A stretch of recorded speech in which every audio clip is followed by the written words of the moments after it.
Alrighty, welcome back to the stream. Today is another Monday, which means it's another collection of demos and games that I found interesting. And most importantly, I need to set this one up to actually capture the game I'm looking at right now. There's two windows. Is this the one?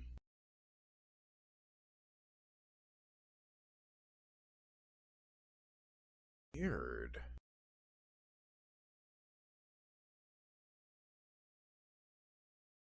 Okay, Joe, we'll get into actually the game in a second, but right now they've opened up a command prompt window for the game itself, which is showing information about the game. This is weird. I've never seen this before. Program crashed. Okay, let me just go to that. Is this one? This one? Can't tell. Anyway. Okay, the game actually did crash. Okay, good to know. Alright.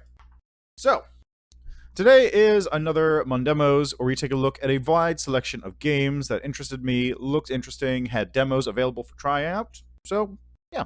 First one we're taking a look at today is one by the name of Lumencraft, which hopefully will work properly this time. Okay, that's good. Okay, good.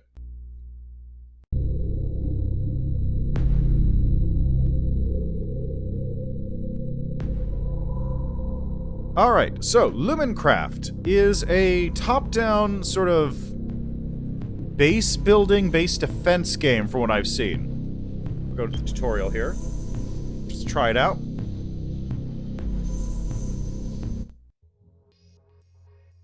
Oh, interesting. Okay. Move, throw flare.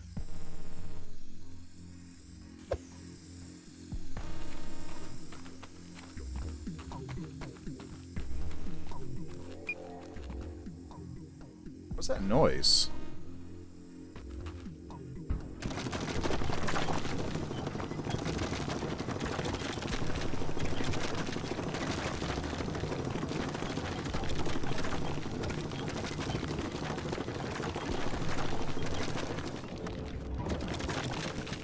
This is Lumen, used for unlocking tech and upgrades. Okay, so you gotta mine it out, I see.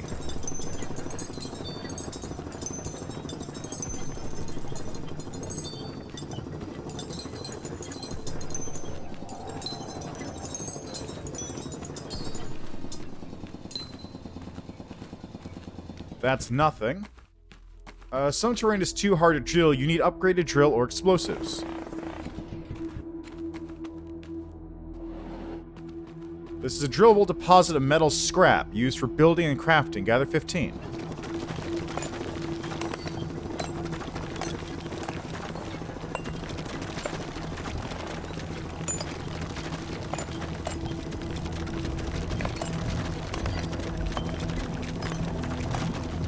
So press B to open the build menu. Build a pylon to extend the power range of the workshop.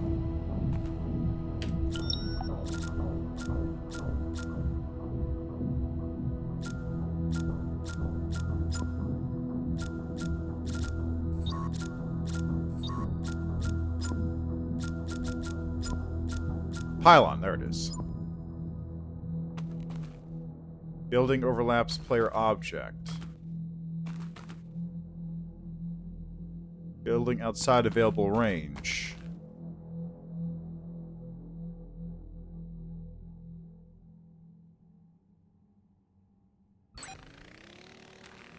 Oh, I got a little drone that comes out to do the work for me.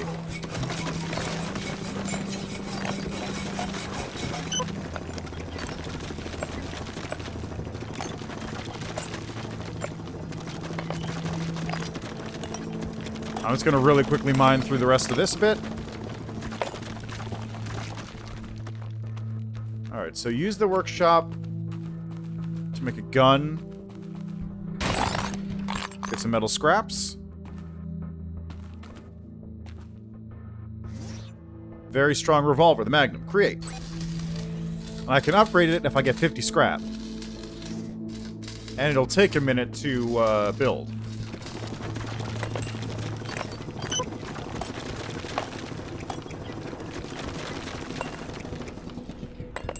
wonder. Okay, the flares are up there on the top, and they come back over time. I see.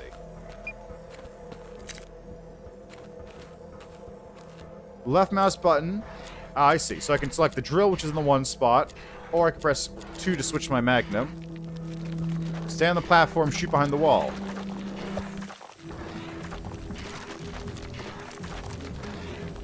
How do I... Oh. I need ammo.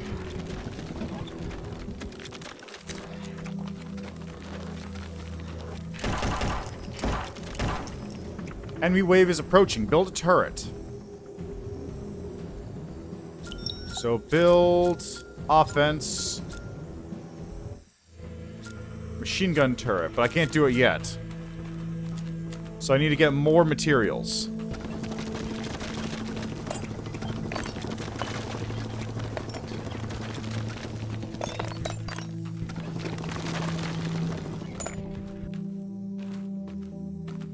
Come on. There we go. So I want to build a turret.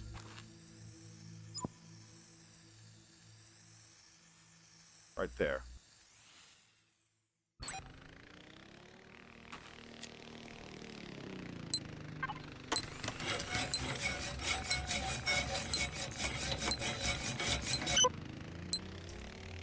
Alright, so it's getting fed power from this currently. This demo is unfair. Expect to lose.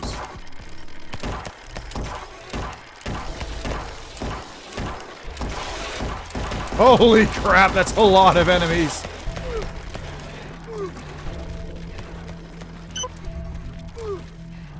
Oh, jeez, I'm...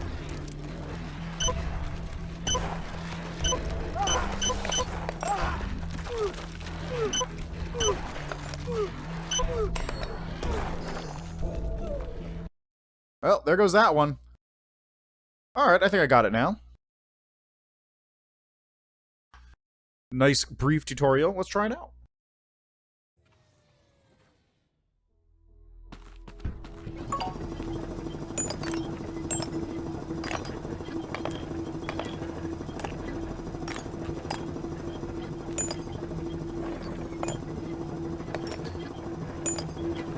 Okay, well, it wants me to start the reactor, which I'm not going to do just yet.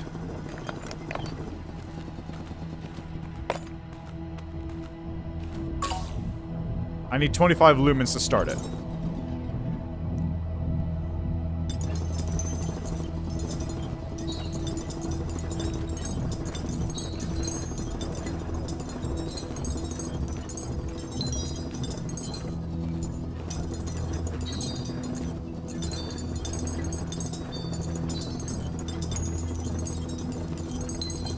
The hell is that?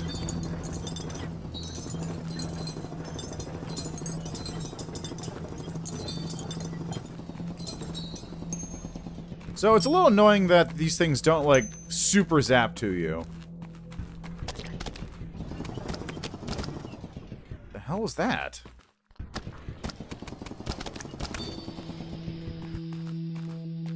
Oh, I can run. That works.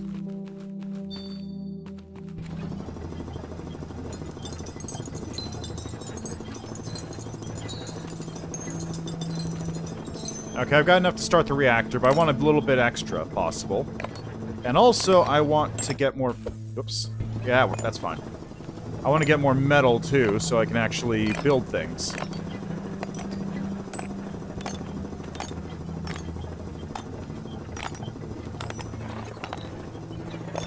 Okay, that's the edge of my build range, basically.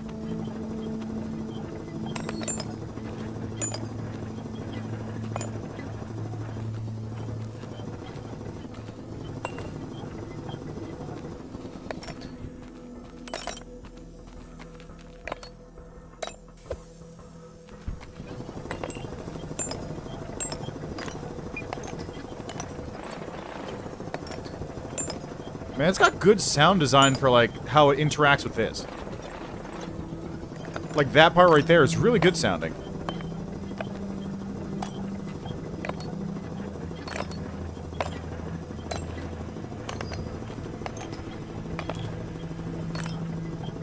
Let's clear this all out nicely.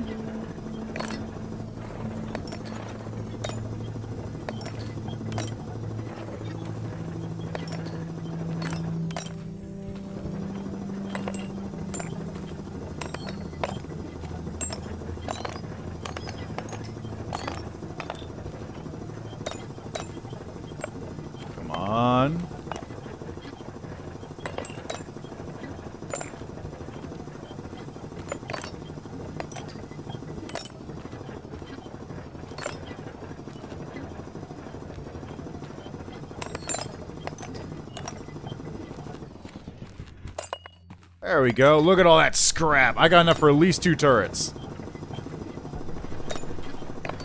That's what you like to see.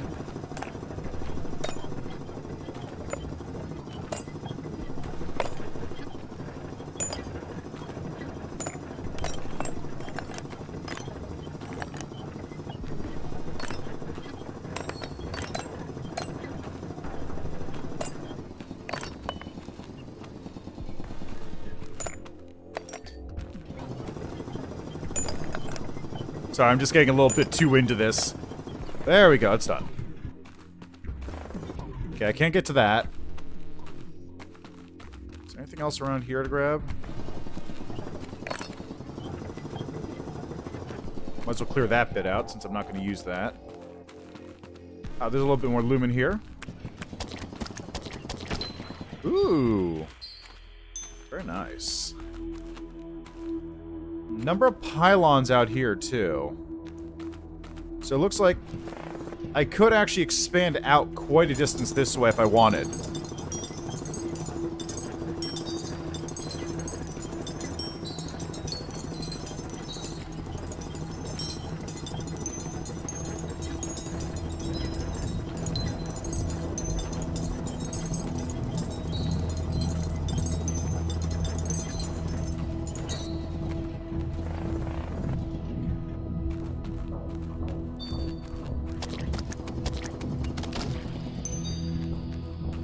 Okay, we got some lumen. Ah, look at this. Is it a workshop or just a platform? Aha. See. I see.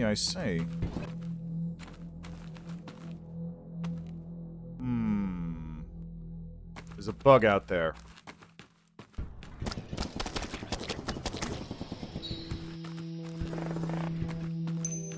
Okay, well, I've got more than enough lumen now to start this reactor up, so let's see what happens when I do that, shall we? Ah, light. Glorious. Find a way to the cave southwest. What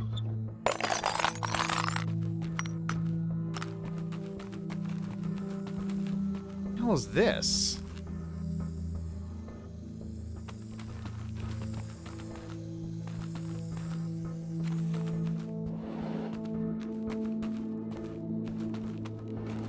Okay, I think this is...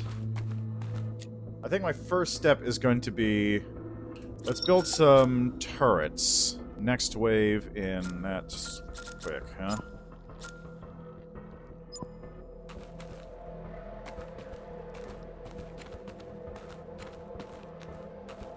What even is this thing?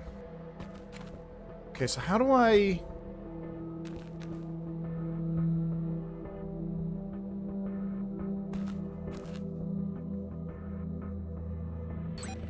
Build one there. Now the question is, I don't really know where they're going to be coming from.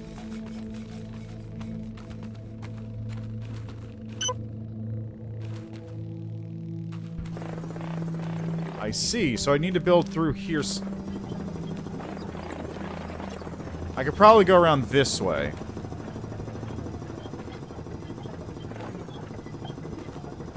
No, this is a dead end. Unless...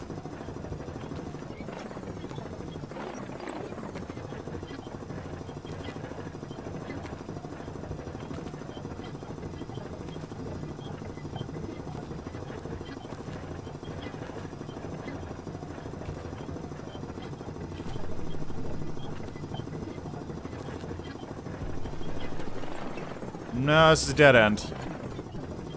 Not getting through this way, that's for sure.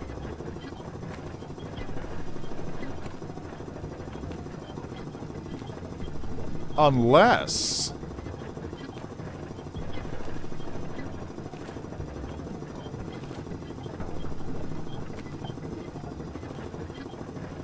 No. Unless...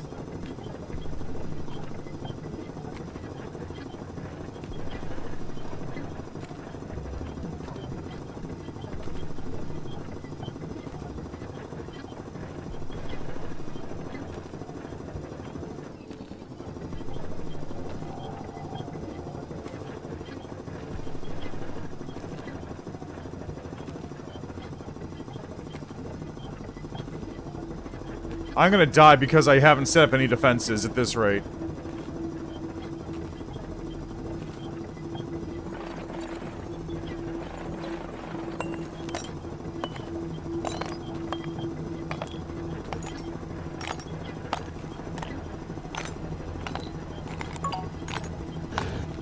Kill the what now?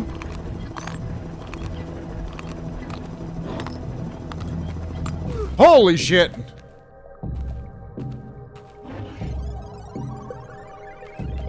Oh, hi! Okay. Cool, that just respawns me right here, that's fine.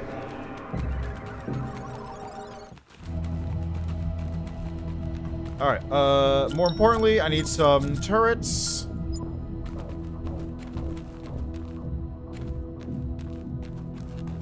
I don't know where these things are gonna come from. Probably this direction, right? That's what I figure. Let's put that there, and this is a med bay. How handy. Yeah, I'm gonna get myself a gun real quick.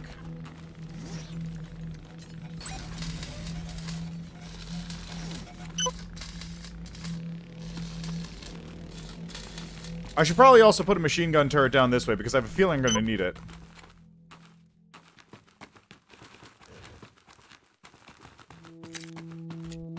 Oh, it's coming. It is coming.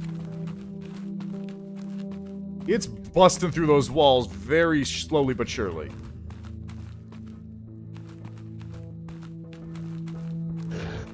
Hey, look, there he is. Oh, this is a bad idea. Oh, I don't have any ammo. Oh, this was a bad idea. He's coming. Oh, no, he's coming. I'm stuck. I'm stuck.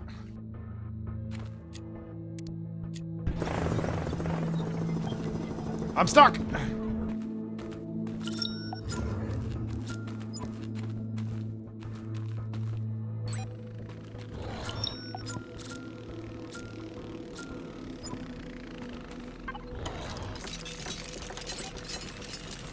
Oh Lord, he's coming. I need ammo. I need ammo is what I need right now.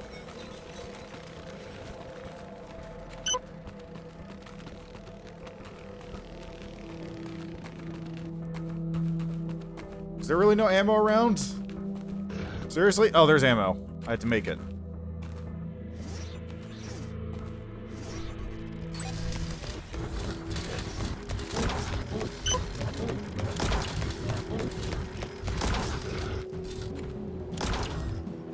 Are you really out of bullets?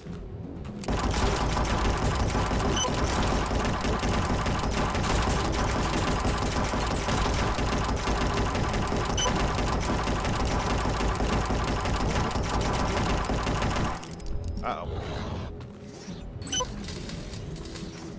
Come on.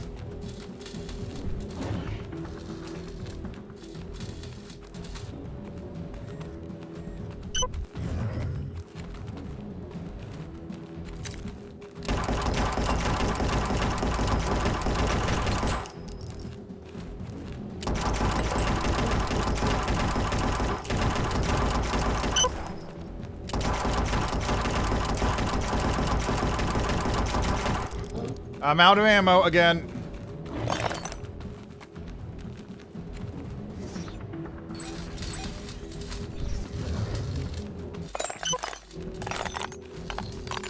Yeah, come on over here. Come on over here, buddy. Come on, I know you want me. I know you want me. Come on.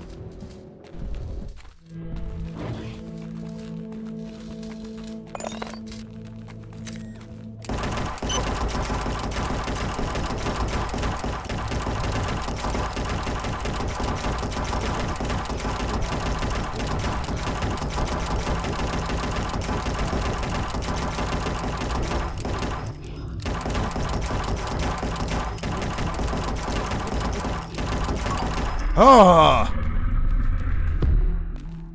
Did it! God, that wasn't worth it. Why did I do that?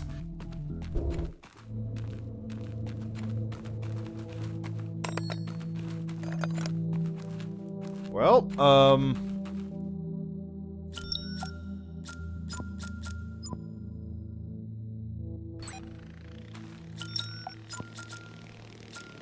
I don't have any things left to build that.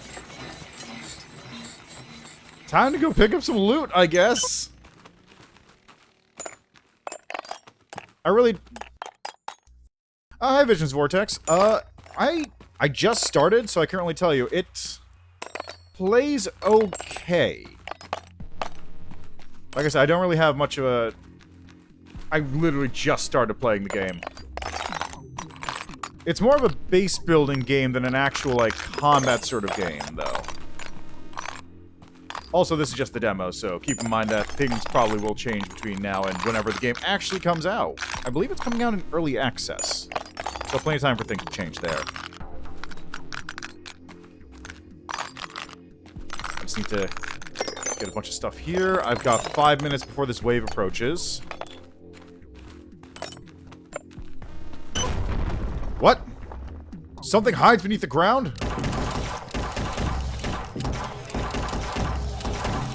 Oh my god!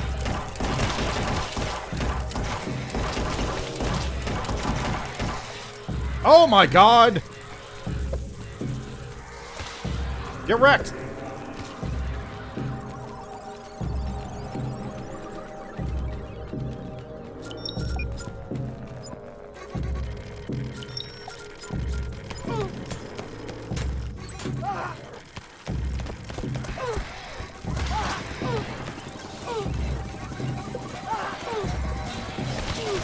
Come on, die!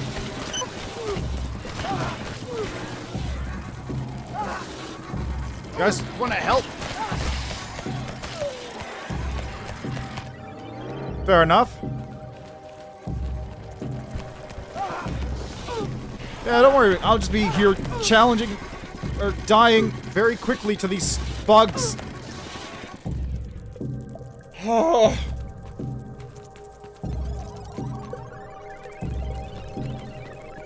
That could have gone better.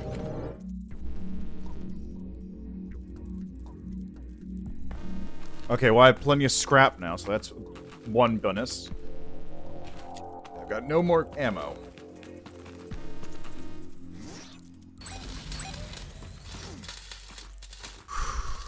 Alright.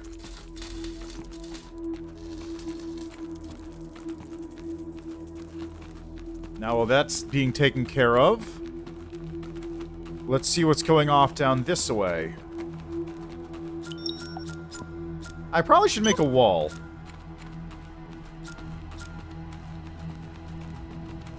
Let me go make a wall real quick here. What even is the point of this? Is this just a light? I think it's just a light.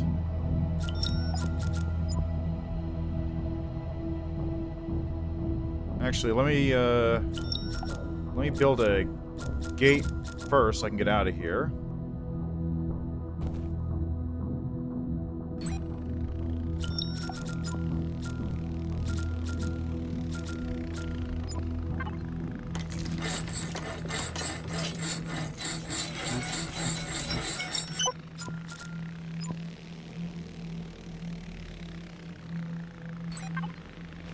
There we go.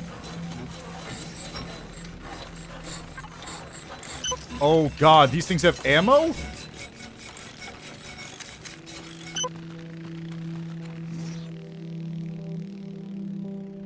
Oh no, that's just scrap to increase the rate of fire. Got it. Okay. We're fine. We're fine.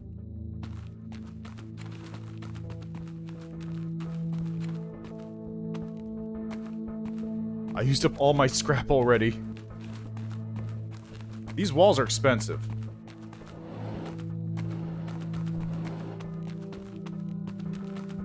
Okay, I've got 2 minutes before this wave comes in, so I should probably make sure I'm back there before that point.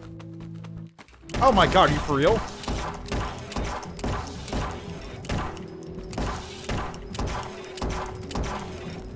Seriously? Okay, I'm just gonna not go this way then.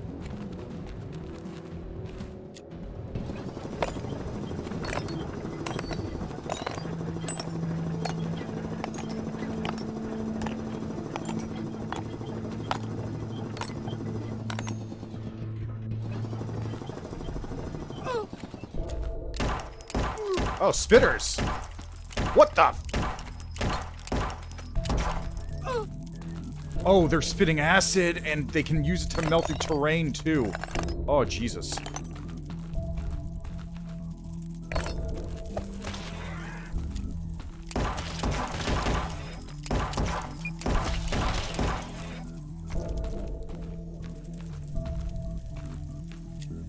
Let me just get this stuff and get out of here.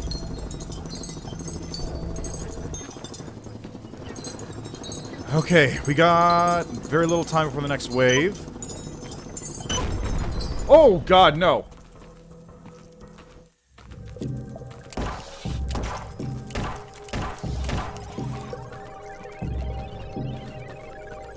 Close the gates.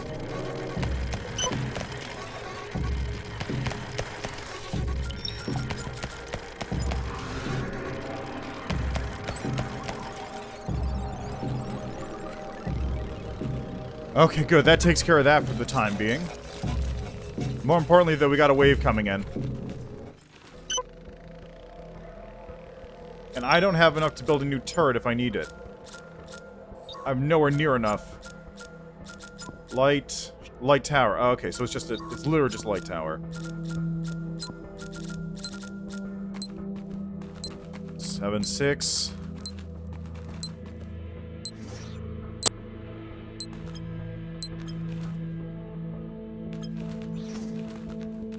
Here we go.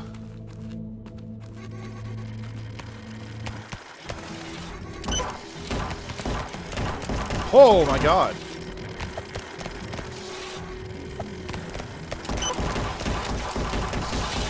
Oh my God. What the? How? What? Why did that explode?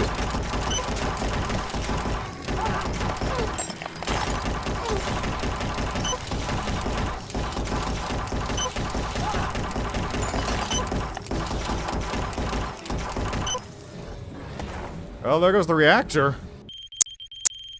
Time survived. Enemies slain.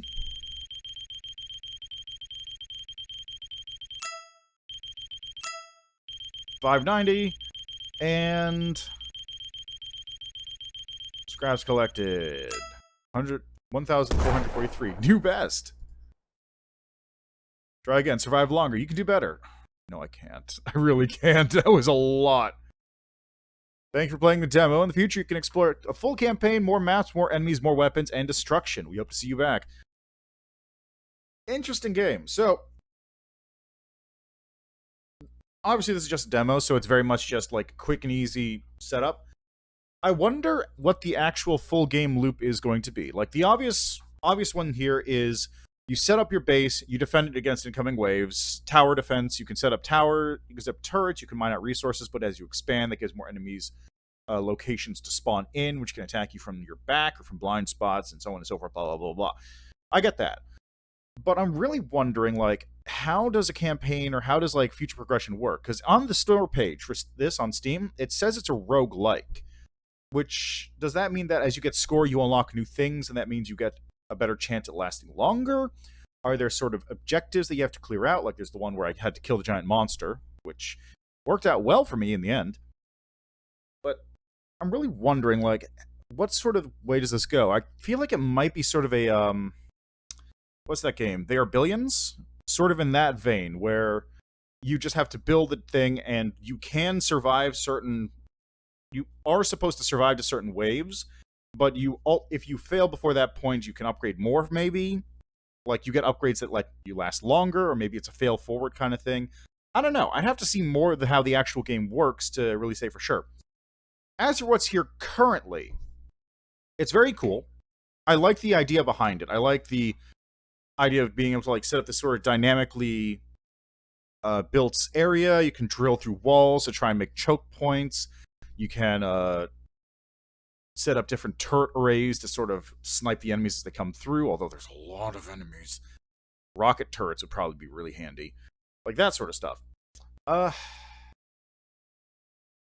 I said, I would just have to see what the actual game looks like when it's in a more complete state. When it gets closer to release, I'd love to see what kind of changes there are in the game, what kind of gameplay loop they go for. That sort of stuff would be fantastic. I think they have a good base to work with at the moment. Just, this demo is perhaps not the best showing of it. It's just the basic showings of the game's systems. It doesn't show you like the full way the game would work.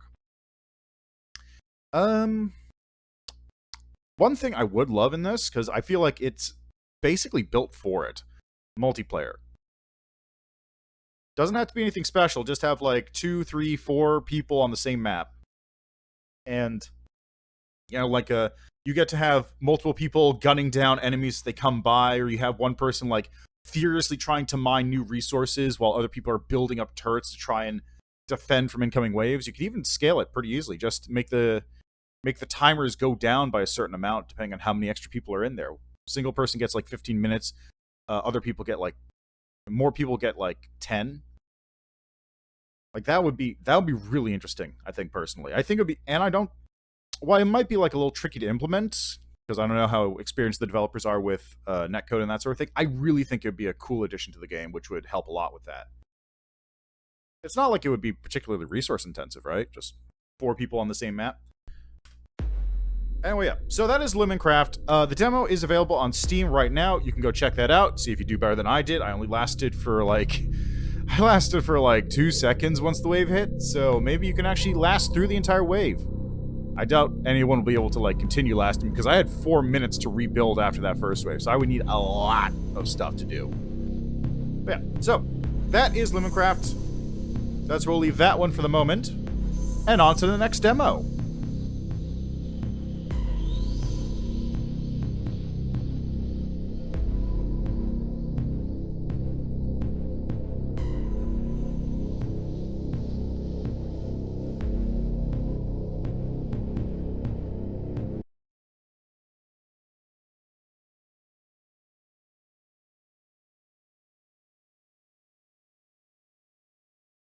I think the game just crashed when I tried to close it. Yeah, it did. It did crash.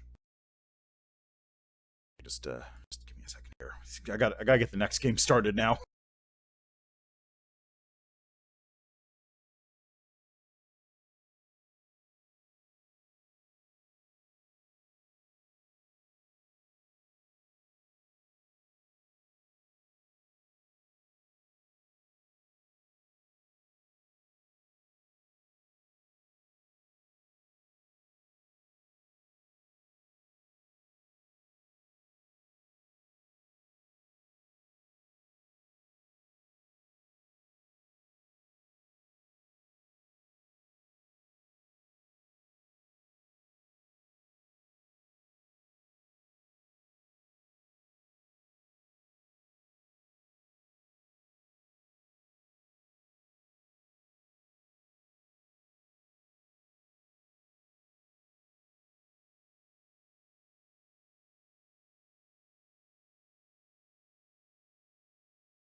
Alrighty, so the next game we have here is one by the name of Undungeon, which is a game I actually saw at PAX East several years ago when I stopped by there. I went by the tiny booth, and this was one of the games that they had on display. And it was like an interesting little, it's not really isometric, I don't know. What do you call it when it's like isometric, but instead of being at an angle, it's like straight on? 2.5D? Anyway, it was one of those kinds of games, and it had a really interesting little pixel style, and it had a lot of action going on. It was kind of slapped in there amongst all the other games they were doing. I said, you know what, I'll take a look at that one later on. So, fast forward to today, where I found out that the game actually releases in like 3 days. Today's the 15th. It comes out on the 18th, which is Thursday. So, that's something to check out. Anyway, let's hop into the game, shall we? So what's this creator's button? Oh, look at that. Alright. New game. Name, Void. Origin, Void Dimension. Age, unknown. Entity, Chthonic Darkness. Keeper of the Void Dimension, Bringer of Darkness. He's the incarnation of the dimension itself, so his powers are immense and mysterious.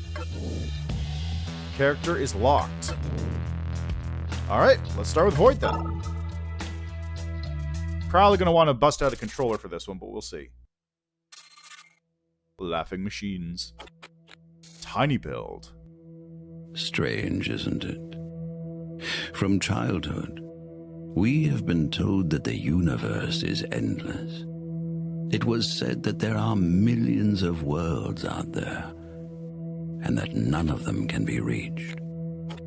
They said that they were thousands of light years away from us. But what if this is not the whole truth?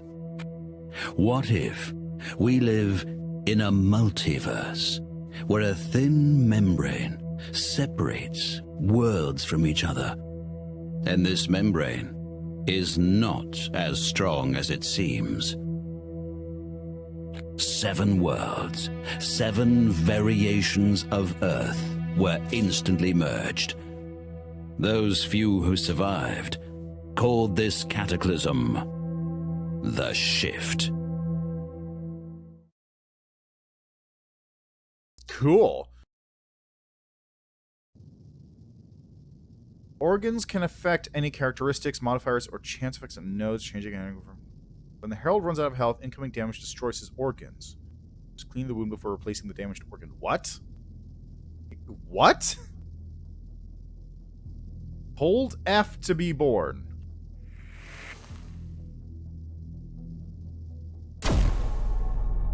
WAS to move.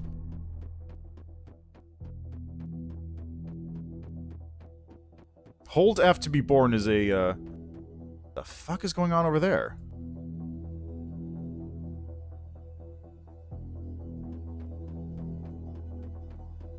Man, it's got some pretty extreme, like, vision movement when you're doing this.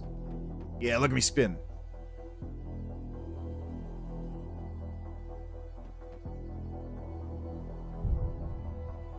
The space is dark and silent. The voice resounds in your head, breaking the silence, each word like a supersonic cannon shot. I made you. I created you. What are you? I am nothingness, just like you. They call us the Void. You and I are one, but you have a purpose. You can leave this place and meet with them. The envoys from other dimensions in the center of creation. How did you create me? I made you from parts, from anything that reaches me, from their worlds. Follow the thread. It will bring you to the root of creation, to the city of all dimensions, the city of Archvale. Collect the seals of the 6 heralds and bring them back here. They have many realms. We have essence. They want our essence because we have so much. Let them give us their realms, so we can have many realms as well. Go and collect the seals of 6 dimensions. The voice of the dimension trails off, but you can still feel its presence. I want to ask you a question. Before that, you have to ask yourself, who are you? I am a truth seeker. I'm death. I am a creation, my maker. We'll run the nature of reality together. I'm nobody, just a spectator. You have... Oh. I got a thing for that. You have their mind, but you and I are one. I made you similar to them. So you don't know everything that I know. I will tell you with their words. What is essence? The essence of creation. The fuel and the fabric. The matter and the energy. It can become anything or turn into nothing. Dissolve and go beyond the bounds of being and observation. At the borders of our dimension, all things become ash. Ash becomes essence. Essence becomes nothingness. But the words of reason can give it new forms. That is how they create their vessel, their world. And that is how I made your vessel. Why don't we have any realms? We will have realms after your return. We will have many realms. We can only absorb realms. We cannot create them, but they can. Each dimension possesses something, and we eat the crumbs from their table. We have nothing but time and essence. Why do we need the 6 seals? They bound their realms to the root of creation. They sealed their realms off from other dimensions. They call all other dimensions mirrors, false dimensions. All essence that is not ours belongs to them, but they want more. They want to create more realms that will give birth to more living beings, so new sentients can receive vessels in their dimensions and go on to create more realms. In the dimensions of the 6 gods, as they call themselves, the 6 heralds hold their seals, seals that open the path to the realms of the 6 dimensions. Once we get those seals, we will be able to touch their realms. I want to touch them, to be more than an observer, to participate, to not just exist, but live. You already have this gift, so go forth and use it. Collect the seals and bring them to me. Free us. Wow, this doesn't sound ominous at all. I am 100% the baddie.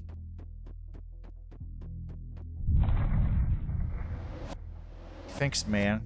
How are you?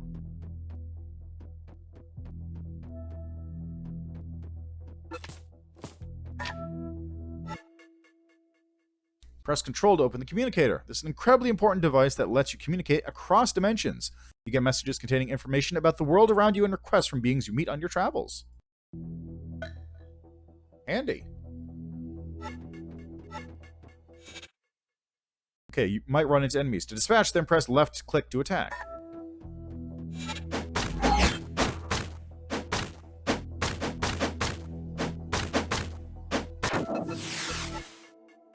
Decreation. When a target dies from decreation, the amount of essence dropped increases twice, but it is impossible to open such targets. What?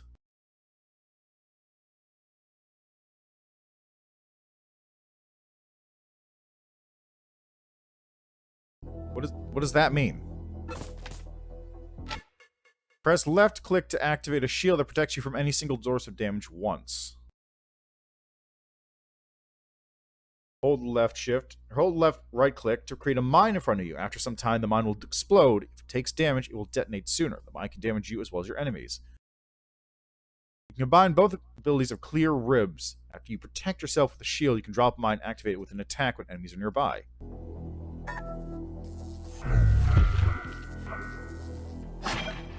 Okay, let me see something here. If you need to change your position quickly, whether to avoid attack or get closer to an enemy, press space to dash in the direction you're moving. Stamina. Stamina's a resource of Void. Attacks, dashes, shields consume stamina, and charges restore it. Stamina drops to 0. Void loses the ability to use attacks, dashes, and shields, but retains the ability to use charges.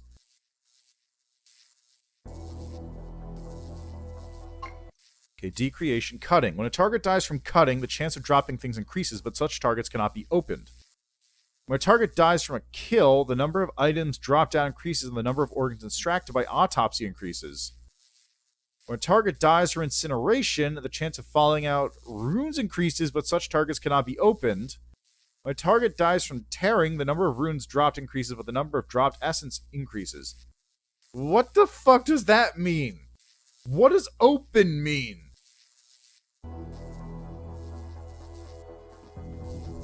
Okay, I think what it means by open is you literally open them up.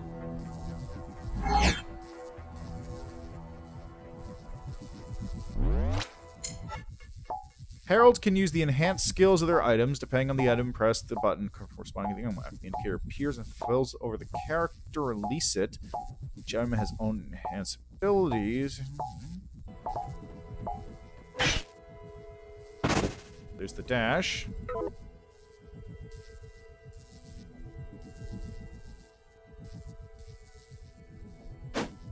Okay, I can't level up yet. Okay, so we're teleporting. I don't know. I have no idea.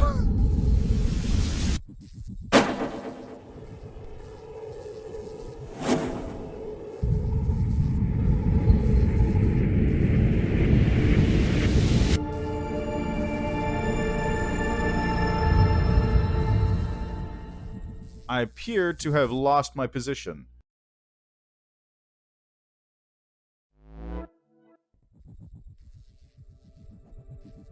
Anyway, so I got the shield, which isn't a counterattack.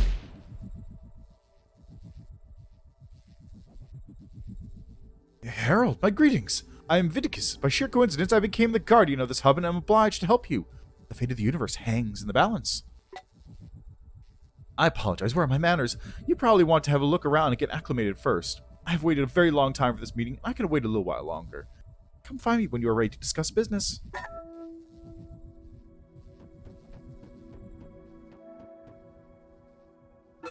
The device in the center of this table shows the current states of the planes of reality. It's a black hole.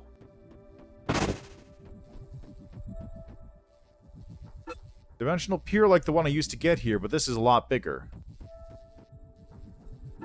Creature's flesh blends with the stones around the pier. It seems alive but unconscious. Device resembles a locked door.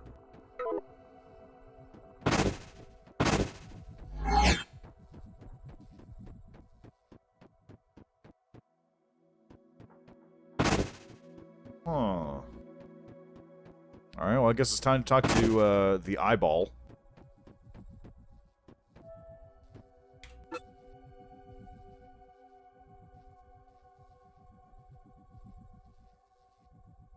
I don't know. It might actually be a twin stick.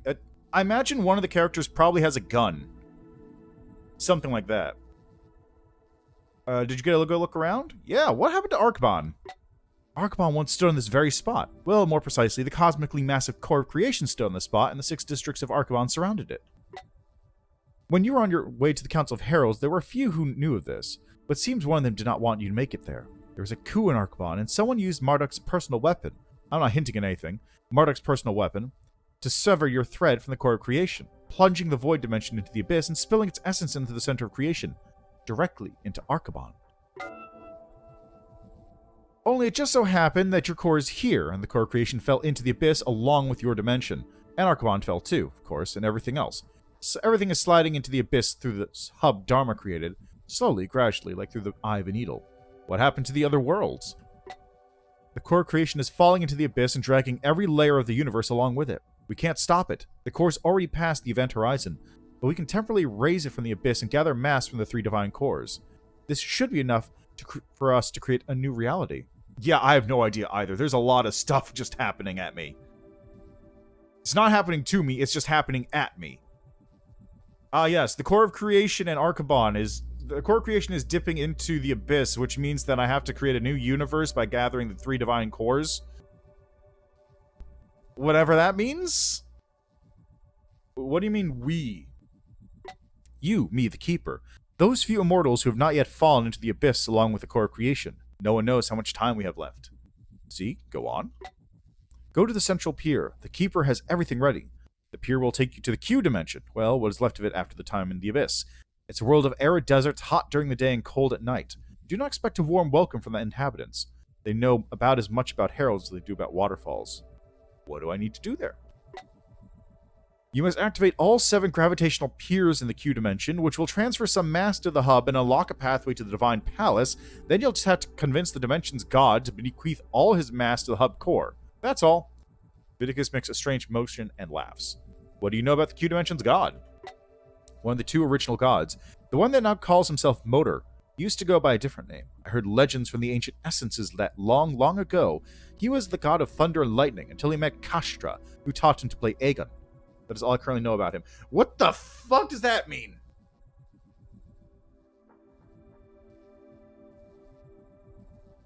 Okay.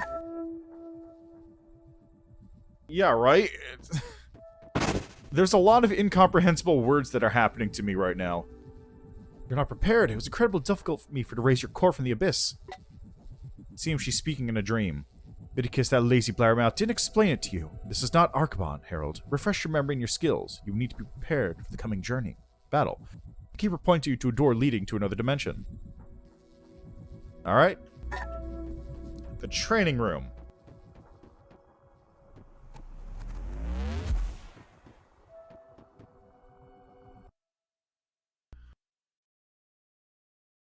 God, what? There's so many things just flying at me right now. Okay, so I need to find a god, kill him, and take his mass to drag the universe out of a black hole? And also, there's something about organs, and I can open enemies? If I were you, I wouldn't listen to what the keeper thinks of me. She sleeps all the time, but still calls me lazy? What nonsense. The eyeball levitates up and down furiously. It's just that there's so much going on, I occasionally forget important things. Right, let's get down to business. As you've already figured out, this is a training room. I currently have a combat simulation running in it. Viticus floats closer to you. Between you and me, there are no other simulations. I haven't created them yet. We'll be using this combat simulation to see what you can do. Got it. If you don't mind, I'll be recording your training. Could prove useful for when we train future heralds. Viticus squints. Well, even if you do mind, I'm still going to record it. It's my job, after all. I had to ask for appearance's sake. Alright, let's start training.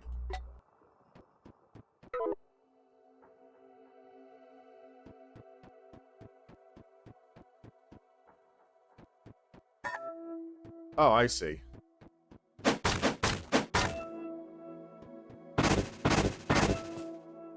Okay, pick up Nox. Using consumables.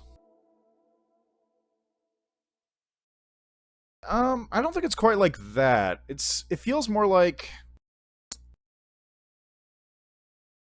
It feels closer to like, Grime or Dark Souls in that sense, where it's like, there's a lot of words and things that are coming at you for terms, and theoretically, you will learn and understand what all those things do, but it's just, at the very start, it's just like, bam! Humanity, souls, light, dark, fire, age of fire, dragon, god, ancient archstones, or breath, black hole, what the fuck are you, parry, prey slaughtered, etc., etc. It's not quite Lovecraftian yet. We'll see if it becomes Lovecraftian as time goes on. To heal yourself, first press R, then press click to break the item. Whoever attacks the item first gains the effect, whether that be you or your enemy. Oh! Oh, that's interesting.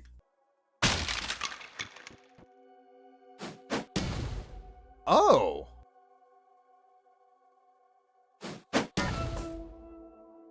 Pick up the mechanical claws. Mechanical claws can perform a combo. Press the button 3 times in quick succession to execute. The last attack in the combo will deal the most damage. Be careful, the combo drains a lot of stamina. Hold left click to charge a mechanical claws and unleash a powerful slam that deals damage to all enemies around you. Mechanical claw power-ups. Attack applies a crit mark to all enemies around your attack area. So, hold...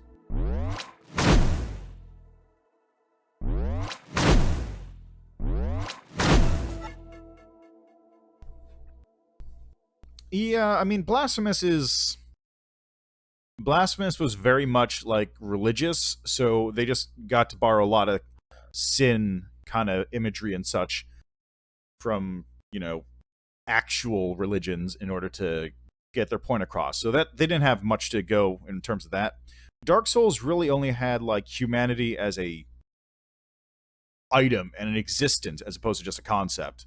That's probably the only real vague one. This one is just, like, a lot of things getting tossed at me right now, though. I'm kind of getting it. I imagine I'll probably get explained, but it's still, like, just words, noise coming at you. Every item has a certain level of durability. When an item breaks, the game enters a tactical pause state where you can swap out your broken item if you have a replacement. Press the clicks or space to swap out the corresponding item. Oh.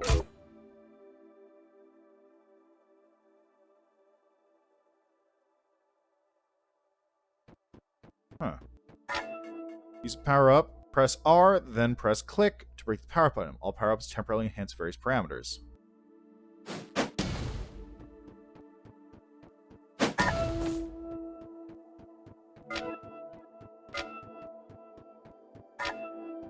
Kill an enemy.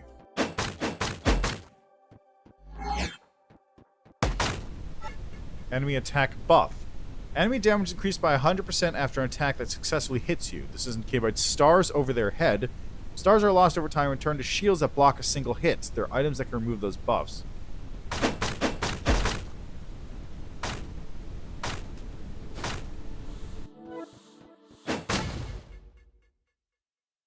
If you hit an enemy, see a blue shield, it means that more than 40% of your attack was absorbed by the enemy's armor. It's better to use empowered attack against armored enemies since these attacks can pierce through armor and deal substantial damage. Ah, I see.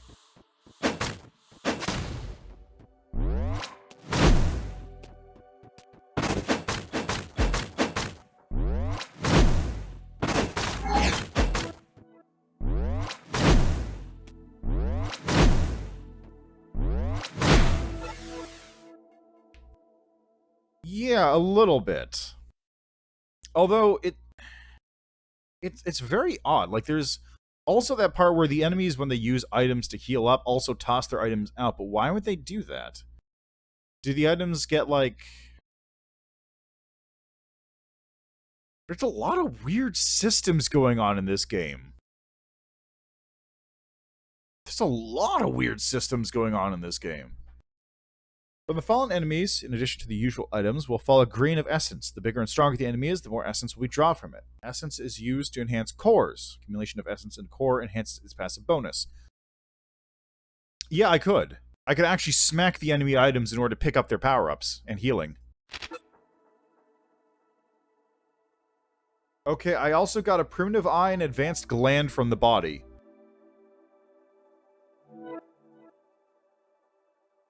Well, I would say we can call our first joint project a success. By the way, what do you think of him, Harold? Ooh. Oh yeah, you can definitely do that. You can definitely do that to, enemies will definitely also do that to your items if they hit you, which is why I guess you should probably toss them out as quickly as possible and, like, snag them. But, like, why would you leave them out? Why would you not just toss them out and immediately attack them to get the bonus? That's what I'm worried about. That's what I'm wondering about. The Red Robe Nomad, of course. He's the pinnacle of my creativity. I painstakingly recreated every single detail so he would closely resemble the most common of the Q dimension habits you will encounter. Once I approve his voice module, the locals won't be able to tell he's not one of their own. Impressive, you did a good job. Bye.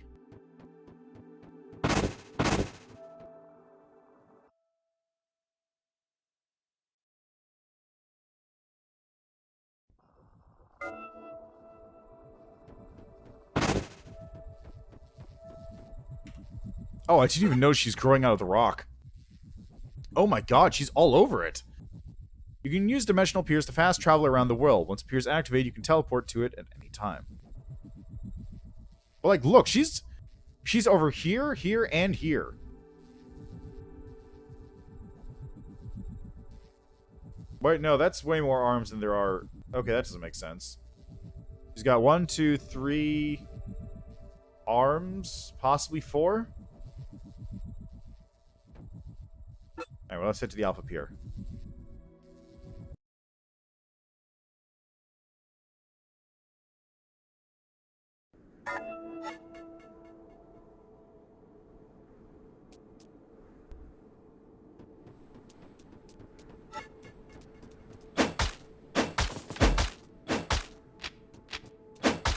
Why did I get plant seeds?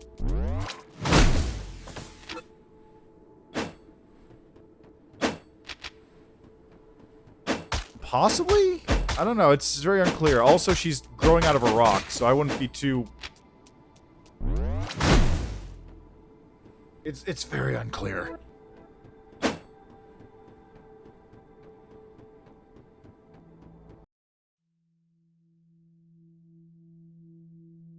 Oh. Oh. Interesting. So there's a day-night cycle as well? Yeah, it really is.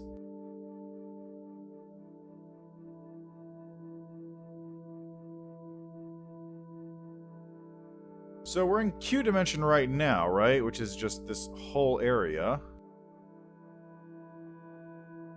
And you have overworld travel like this. So you have discrete zones. And then... Huh. Why a day-night cycle? I really feel like...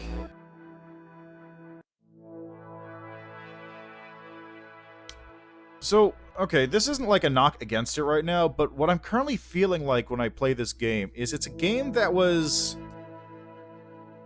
It's probably a game which had like a basic concept somebody made, and then as time went on, they just kept adding new things to it.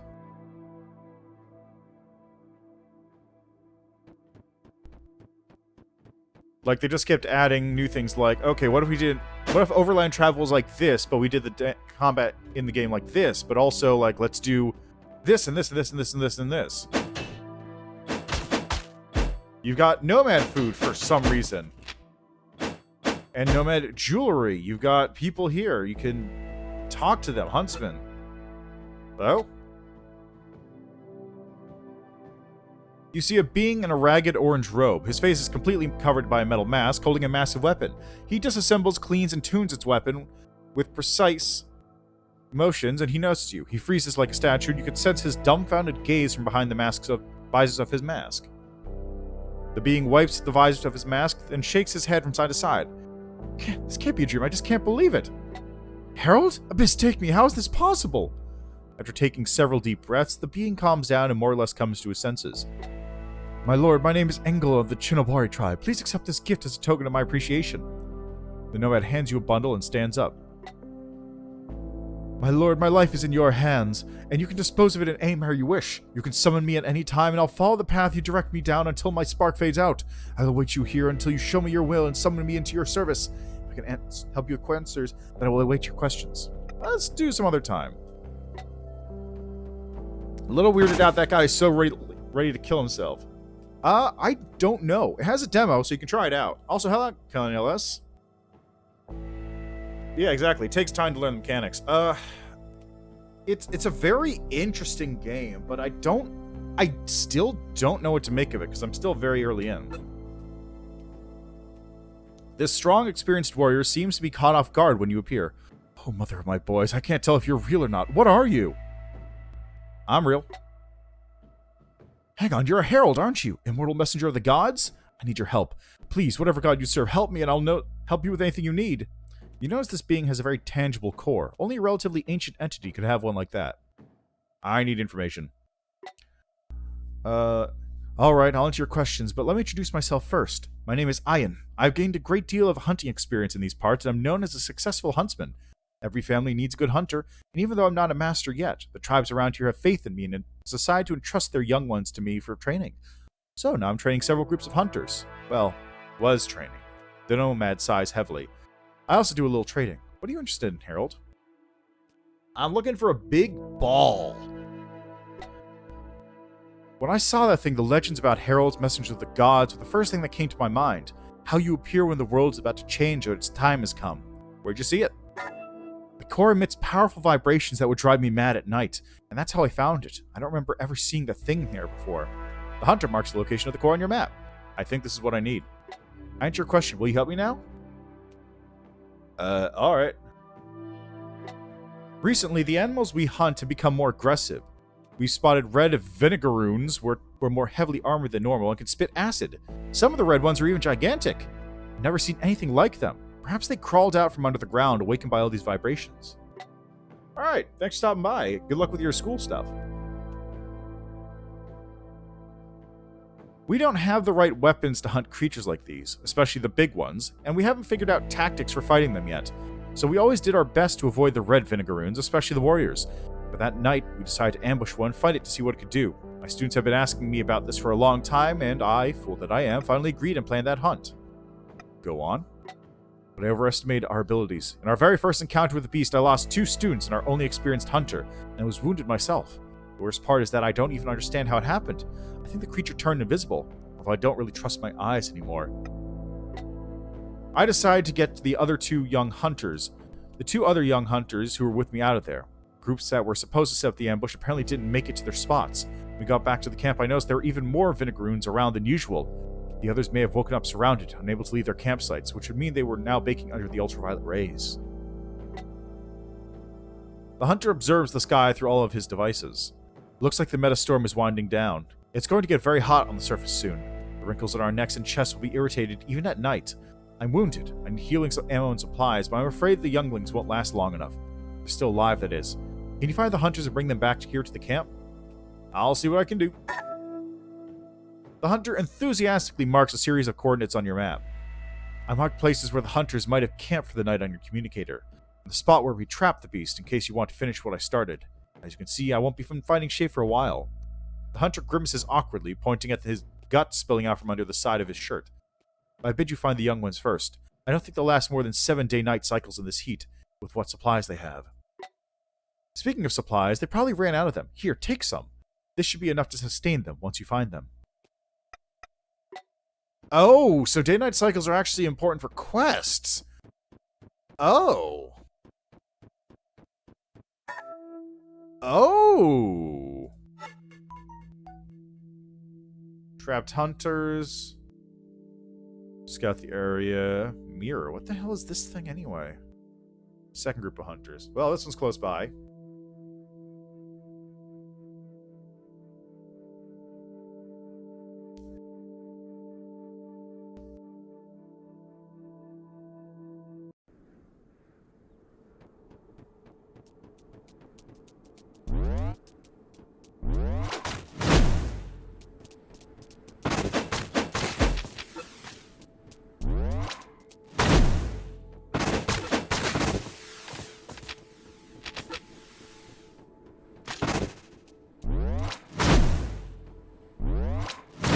Man, you guys couldn't deal with this? You guys are punks.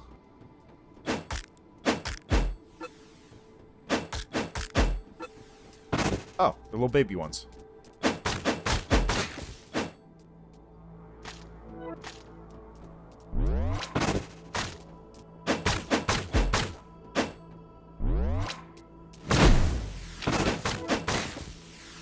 Got some primitive glands and stuff. Okay, so it looks like whenever they have a skull above their heads, that's an indicator they're about to attack. Healing items. You can harvest seeds from Pandora roots. These seeds have potent healing properties.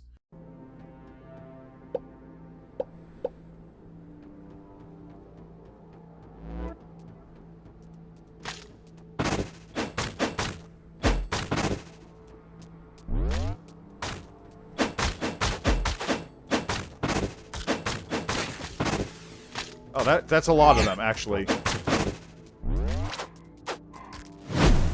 That is actually quite a lot of them.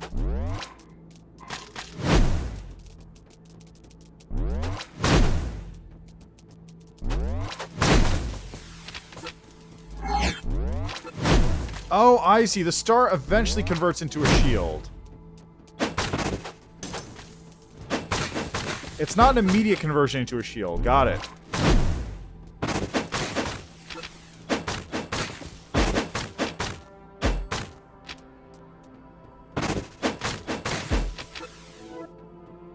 Okay, so where are these people I'm supposed to be rescuing?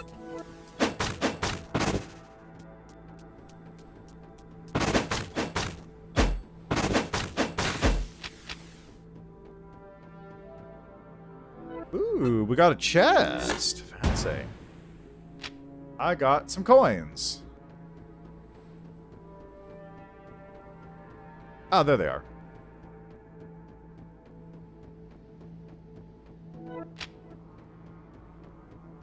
You guys are doing alright over here, I suppose. You see two beings. One takes a step in your direction, covering their partner. Dark scarlet patches on the being's red robe shimmer in the sun. Blood. The being looks at you intently and waves his hand in an unusual gesture. You sense a weight lift from the nomad's shoulders when he hears that name. His entire being becomes soft, like a fluffy cloud. So we found out help. So help found us after all. Huzzah! I knew Ayan wouldn't let us down. Both beings freeze simultaneously, tilting their heads in disbelief, then start examining you closely, occasionally making strange gestures as they do. The one that's closer to you starts talking, eyes downcast. You look like a herald. You have a core. Are you one? Greetings, Herald. I am Rune, the Nomad, and that there is Zomida. We're wounded on a hunt. We're not strong enough to get past those beasts on our own. The hunters have become the prey. Most ironic. Forgive me for asking a one-sided favor of you, but could you help us out? I'm afraid we won't last much longer. How are you doing for equipment? The Nomad throws his hands up. As you can see, we have almost nothing. We ran out of bullets 2 days ago. Just a couple shots left. The last time we saw food was last week. We're dog-tired and totally drained. If you have some supplies, we'd be able to help you out in battle.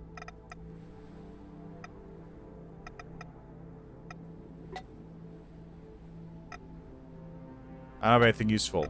I'll show you the way. Okay, so I got an escort quest now.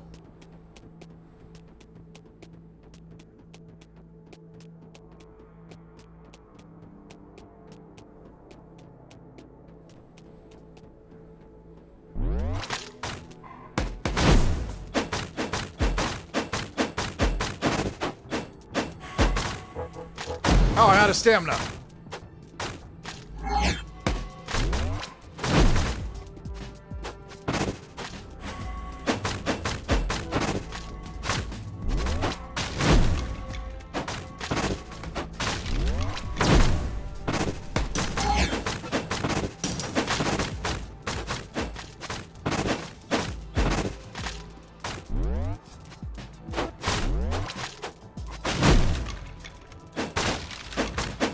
Oh, God.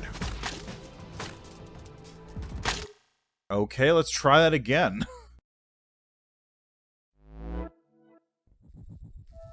Oh, that kicks me out to here?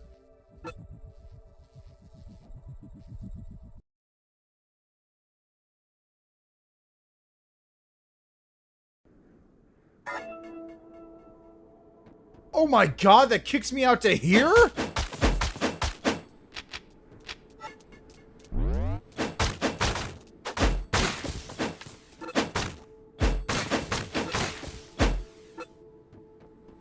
Yeah, they were gonna die, but also, I can't...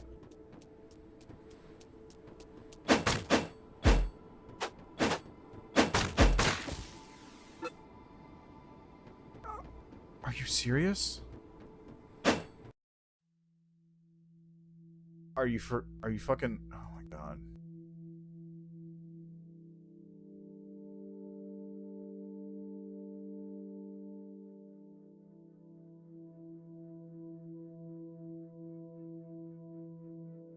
Oh, boy. I can't believe that kicked me out to here. It didn't even save me after I stopped at the camp.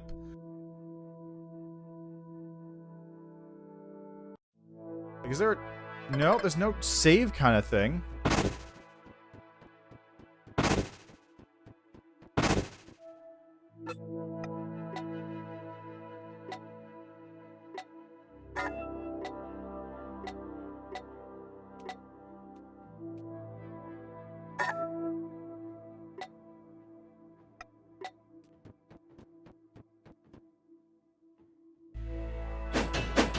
Yeah, that's not great.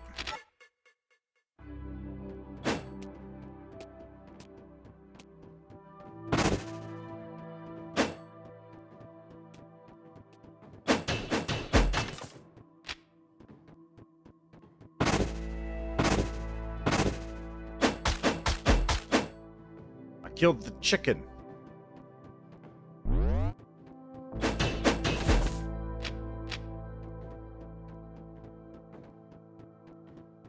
Let's go this way. Yeah, so I think... Okay, so there's... two problems currently I'm seeing with this game. Just in my opinion. The first is, God, that was a bad autosave. Like, if you're not going to give me an autosave, at least give me a checkpoint someplace. Some kind of checkpoint thing. Oh, what? My death is there?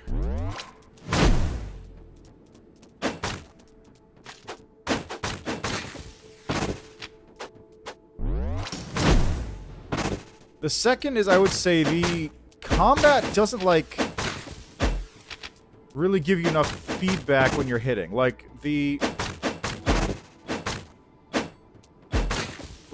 those pauses just seem to happen almost randomly, and I'm really not sure what's actually causing them.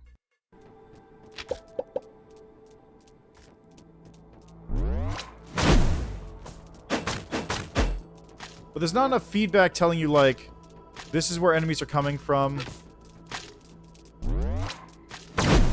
This is what's going to damage you coming up in a second. Like, that sort of thing. It feels like it's very floaty on that sort of stuff. Which is not great when you're trying to deal with enemies coming from every which way.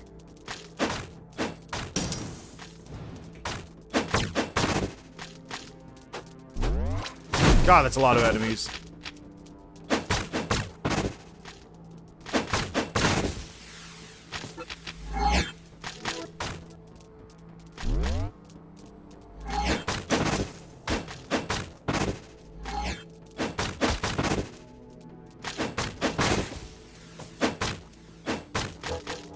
Okay, I'm out of stamina.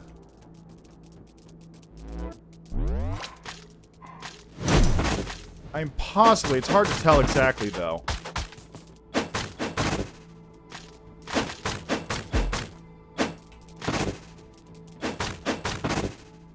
Okay, come on. Boy, there's a lot of these things.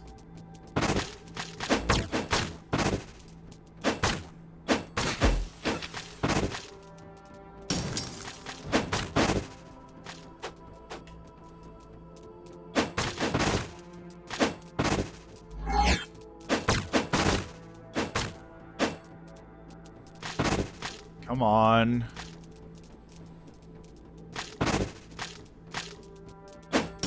Come on.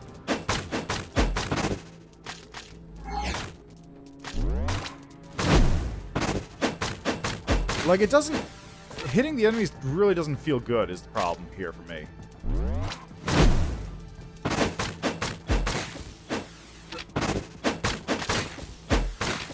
There we go.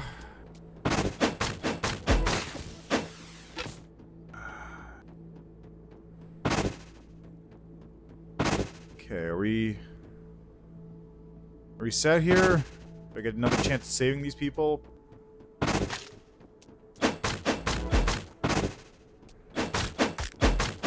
Come on. There we go. Let's see, they're still alive. I imagine probably, but also, why did I have a grave marker?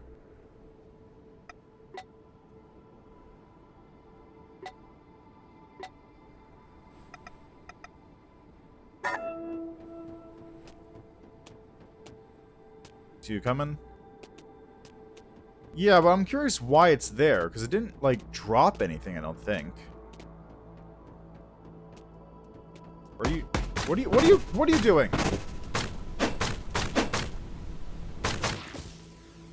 You know, whatever, let's go this way.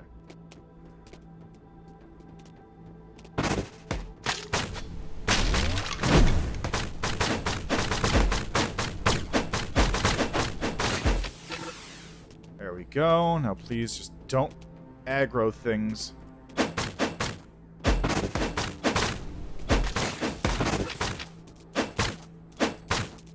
Oh my god, there's so many enemies!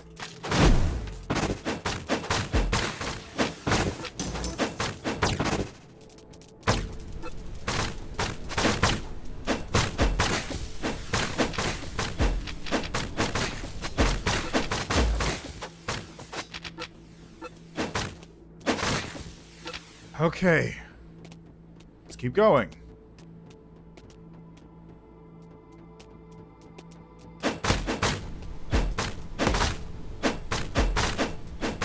Come on. Really? Way out of this hell. Thank you, Harold. We can get out of the camp on our own from here. We'll never forget your kindness. Both nomads bow deeply. Put a lost stock in good deeds. You'll always be welcome among us. My home is your home. You already know where to find our camp. Ayn will always be glad to see you. All of Madzenta will know of you soon enough. Virtually all actions will have consequences in the form of karma. Karma affects how characters treat you, the price of trade, and most importantly, the final dimension.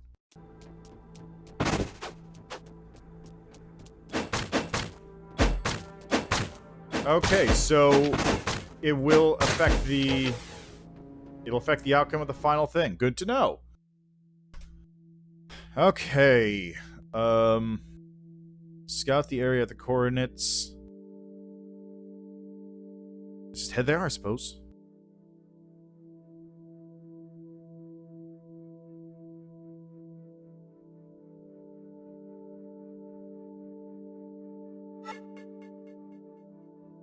Yeah, I'm really glad that they didn't do that, because that would have been terrible.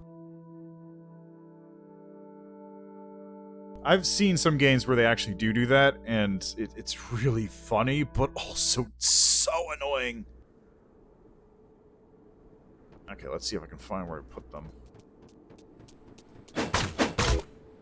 What? Oh, my fucking claws broke?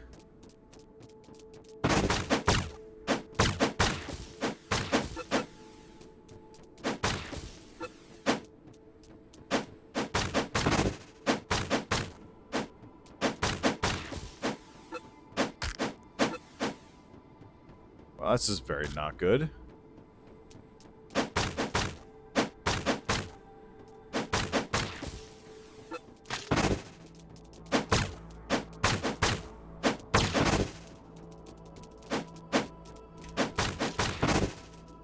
Okay, come on.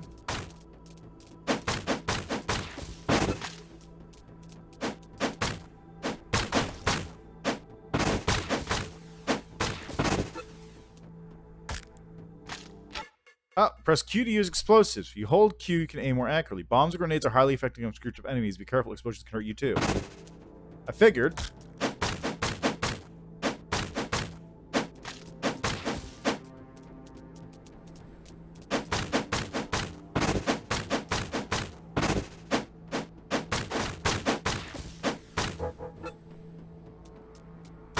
Ah, why are they exploding now?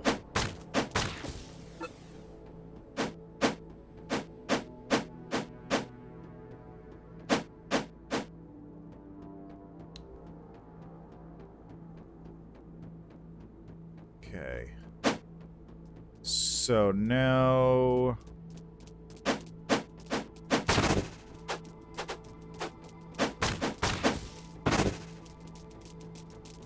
Oh, I can level up as well. Hey, how about that? Yeah, things can break, but I was just hoping it wouldn't. Because that was very useful. Okay, so we got level up. My cracked core. Select slot to unlock.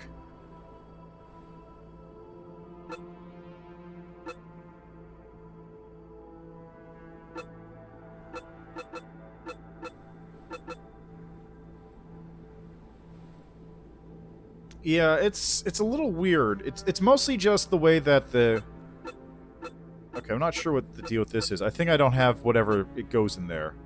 Yeah, I think these things go in those slots. My main problem with it is that, like, the combat itself doesn't feel the best, which is kind of a problem when there's so much of it.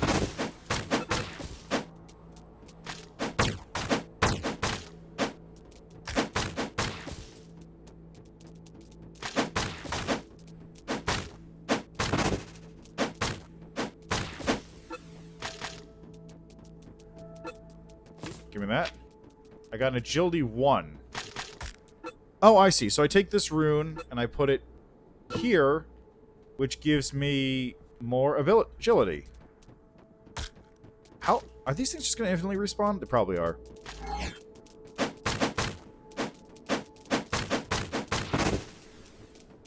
Okay, where's this chest? There it is.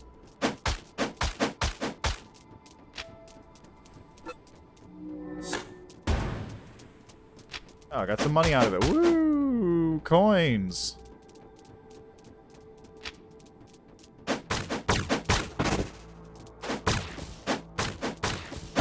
Like, what would be good for this? I think. I don't know how I would best, like... Well, one thing I would definitely do is I make the enemies not respawn infinitely.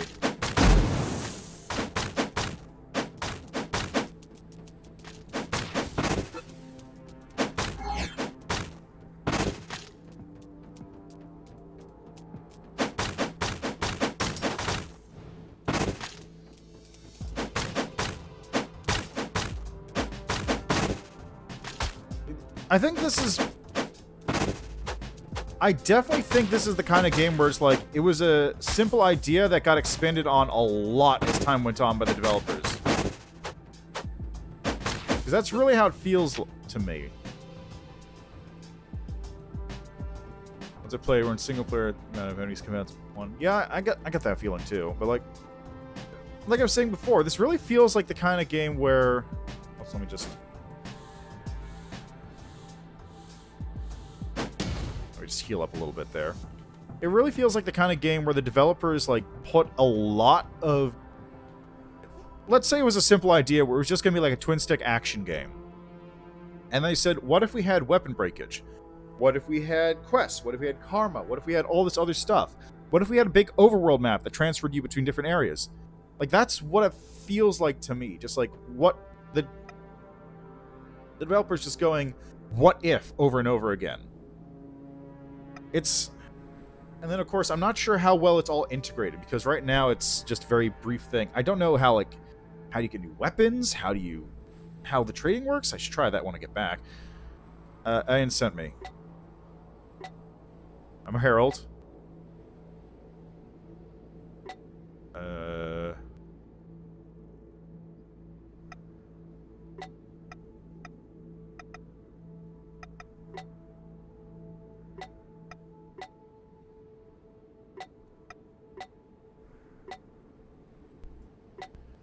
Let's go. They're now equipped, which hopefully will make things easier for me. Okay, I gotta head out to the right from here. This is why I was saving those, because I knew I would probably want to get upgrades.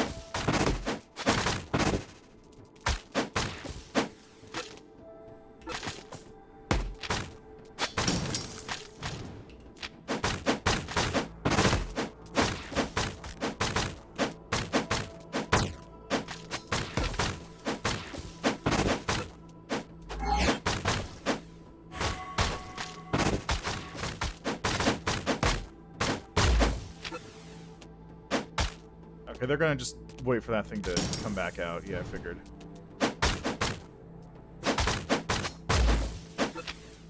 Okay, I can't attack them, which is fine. Let's get the fuck out.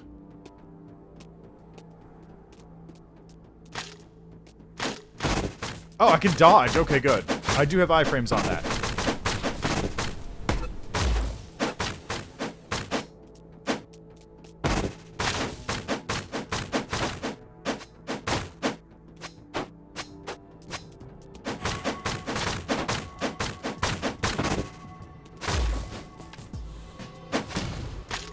Ow, come on.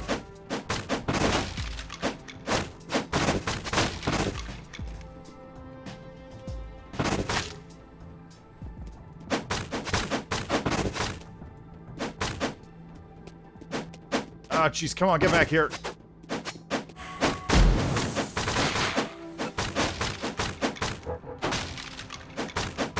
Are they both fucking dead? Did they really both fucking die? Oh my god.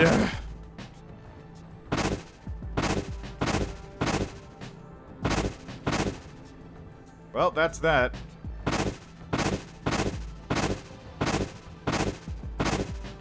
I did my damnedest, but my damnedest wasn't good. They were buffed up as far as I could. They literally were buffed up to the max.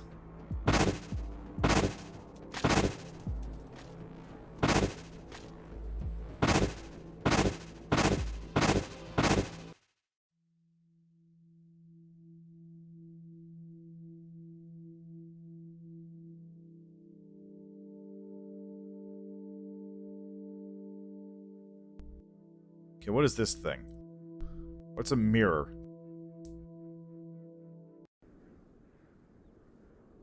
I point out one of those guys had a lot of health, too.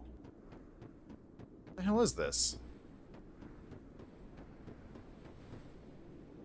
A large figure hangs in the air, its body a tangle of cold, old fabric and withered flesh.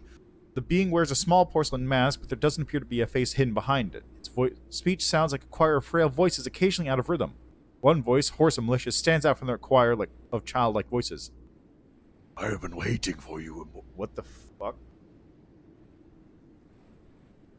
Immortal. Who are you? My name is Calby. Once a very long time ago, my brothers and the Urgles planned to capture Archvale. I'm a mere ghost of the past, a crooked, malformed reflection of a former reality. What do you want? I'm here to greet you, to touch the currents of future history, catch a glimpse of the new reality. Maybe I can find a place there. Did you touch them? Yes, thank you. The figure motions with its appendages as if it is taking your measurements. You will find this black mirror useful, Herald. These devices let us buy little time for our poor, tortured reality. The mirrors make the world around them a little more stable. Stop speaking riddles. What do the mirrors do? It used to take centuries to revitalize a herald. The timeline was not broken if one of them died. Just changed shape slightly so that the herald could rise again. Now when your shell dies, time itself will rewind to bring you back to life. You might say all of reality depends on you. Watch as with bated breath as your core move through these desolate lands. Experiencing your rebirths is painful for mortal beings like me. Remember all the timelines we have been in, and living the same thing over and over again is not pleasant. Yeah, I guess so. Someone had the health of your missions in mind when they put up these mirrors throughout the wasteland. They work like piers. You cannot travel through mirrors yet, but if you die just after you visit a mirror, you'll be reborn just like you would at a dimensional pier. Do you have any questions, Herald? Bye.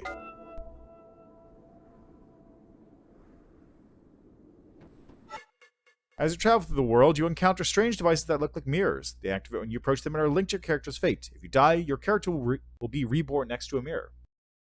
Yeah, I guess so. I don't know why this one wasn't at the location before, but whatever. So, I shouldn't have done that because now I can't redo that quest, but whatever.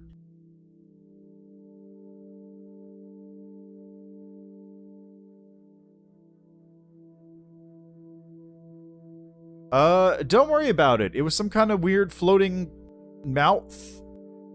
Yeah, there's a lot of weird decisions in the game.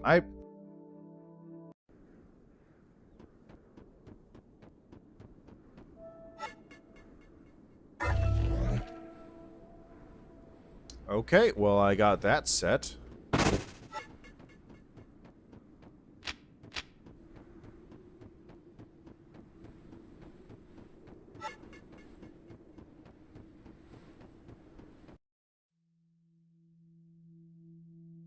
It's not really Eldritch Horror. It's kind of Cosmic Horror. It's just like a little... I'll activate the Alpha Pier, so I guess head back here first. Yeah, but this one has a lot of weird decisions. Okay, let's go talk to Aiden. Oh, is it? So probably a new announcement coming up.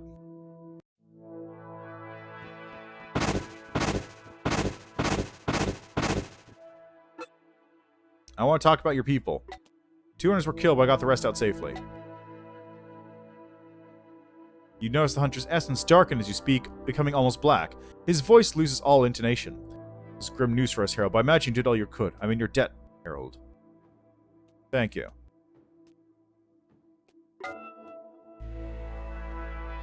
I got 3 karma points. Let's trade.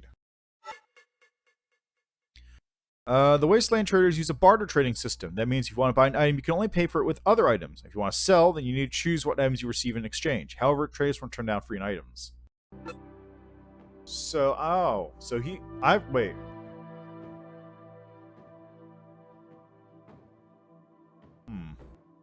I could get new claws.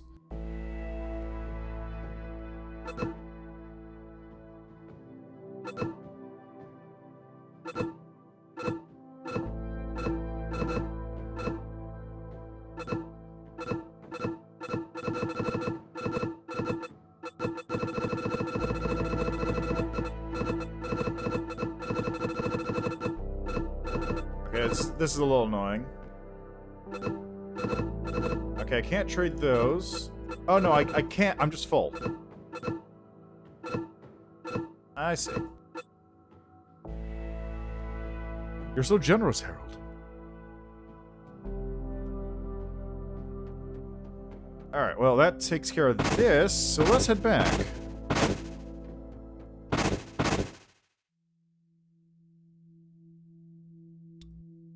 Okay, back to the Alpha PR. Time to activate it.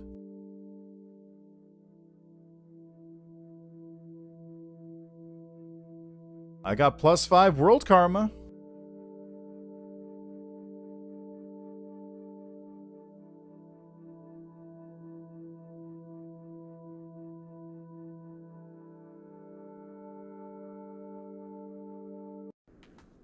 Yeah, I know. Like, is there something about Runa that would be happening? I would imagine not, right? It'd probably be something about Limbus, if anything.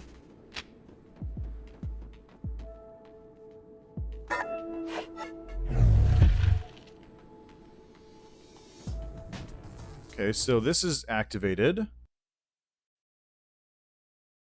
Yeah, so just gotta wait and see then.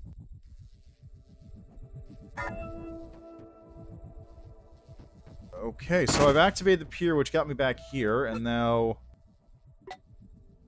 Answering 2 cores together, but fortunately there's someone in the hub who knows everything about them. Who is this? Mutilla goes by Skinflint. We're at some Mutilla. One of the first beings that their civilization began construction on Archvale around the core of creation.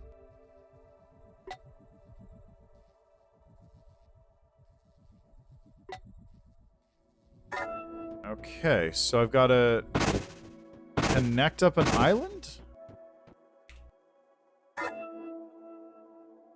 Huh. Oh, interesting.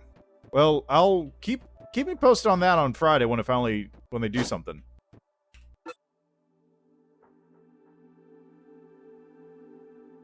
Let's see. Being calls a long ancient scroll and scrawls ominously, and I'm pronouncing each symbol as he writes. Vidicus. Then he stares intently at you and shivers in disgust.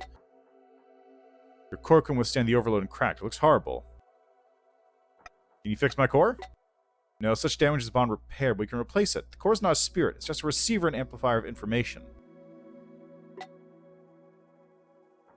Why do they call you Skinflint? You don't look like one.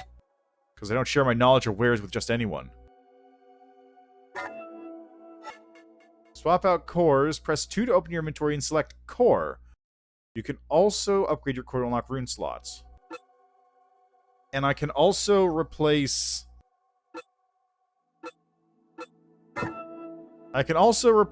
my skin, my brain, my eyes, my heart, my social organ. Your social organ? Your main gland, your digestive system, and your movement apparatus. What? Nodes are the Herald's basic characteristics. To install a node, press 1 to open the core. If you have essence, then you can click the core to activate core. So I can go to my core here. Press E to up. Whoop. Go to my core. Press E to up. Go to my core. Level up. Press slot to unlock. And each slot is of a different type. So I can get more defensive runes or offensive runes. So I guess let's get... I wish you told me what these actually are.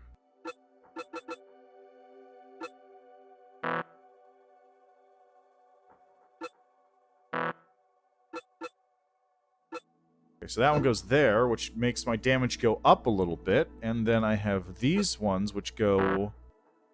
here, I guess? Yeah. Oh, God, it's... oh, no, these aren't good. These are just, like... these are, like, minor bonuses.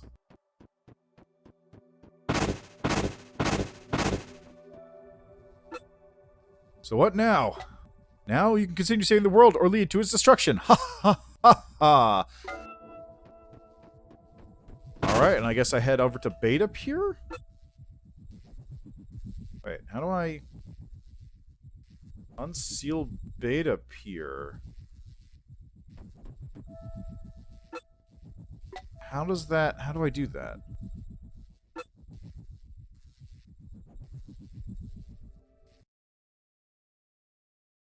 Okay, so I'm in Q dimension.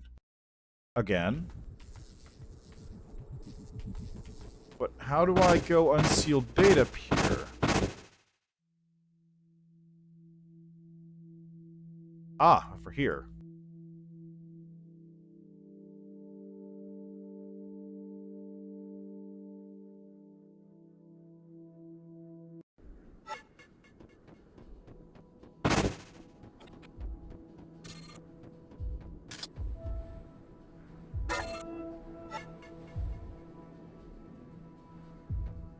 Ask the farmer where the core is.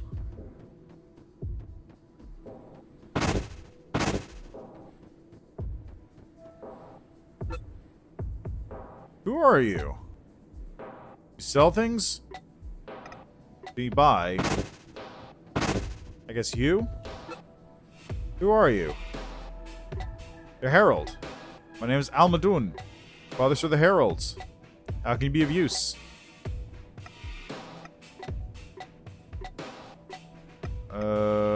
Bye. Ask the farmer? What farmer?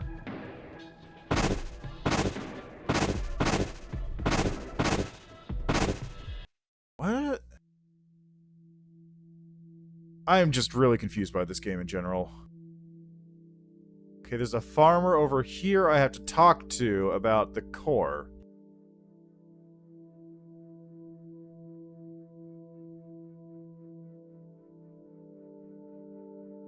In this game, it's kind of floaty, and I'm not a big fan of it, I'm gonna be honest. Okay, what's the best way to put it?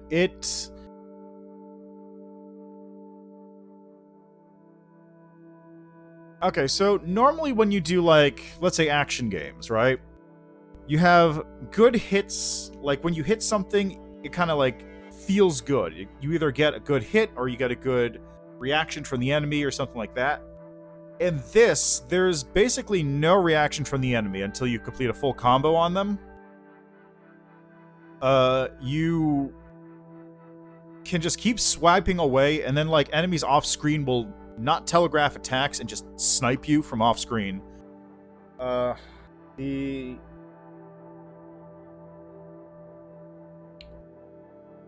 The enemies off screen. Enemies attacks have, like, wonky hitboxes from what I've seen so far, where they'll attack you from, like, much larger ranges than you think, which makes it dodging trickier than it should be. It's just, it doesn't feel great. It needs a lot of extra tuning. Oh, that's not what I want to do.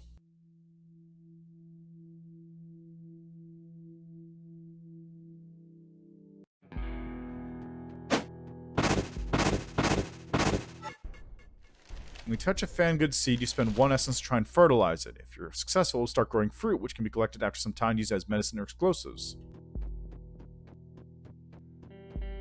Uh-huh. I see you. Have you seen a big old sphere? No. I don't think anything gold will last even a minute lying around here. It's the kind of place where they'd steal the charm pot from under you so fast you wouldn't even notice. Accept the gift. Go on. Get to the point.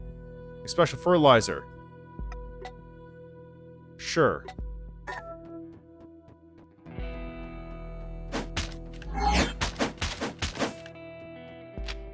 I got building materials?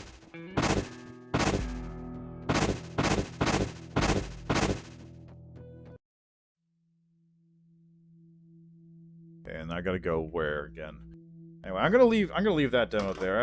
I got an hour into this, so I gotta move on to another game at this point, but I really don't know what to make of this game. So, as I've been saying, it really feels like a game where the developers just started adding in lots of ideas as they went through. They probably had, like, a very simple idea of just go through these different zones. Like, what I would say is probably the basic idea here, from my guess, was probably the entire basic part where you go through these different worlds. Each world has a couple different zones in it that you travel across to in this format, and each one of those is like a little contained area where you do your combat and you go through quests and such. That's what I'm guessing was probably the main point of the game. But then you said, what if we add a karma system? So now you have a world karma system, which affects how people interact with you across the entire world and how you things if you fail quests and whatnot.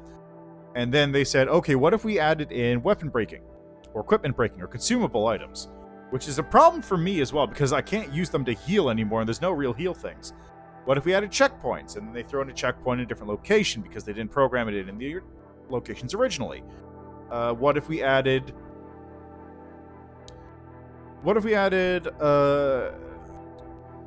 weird organ stat bonus stuff?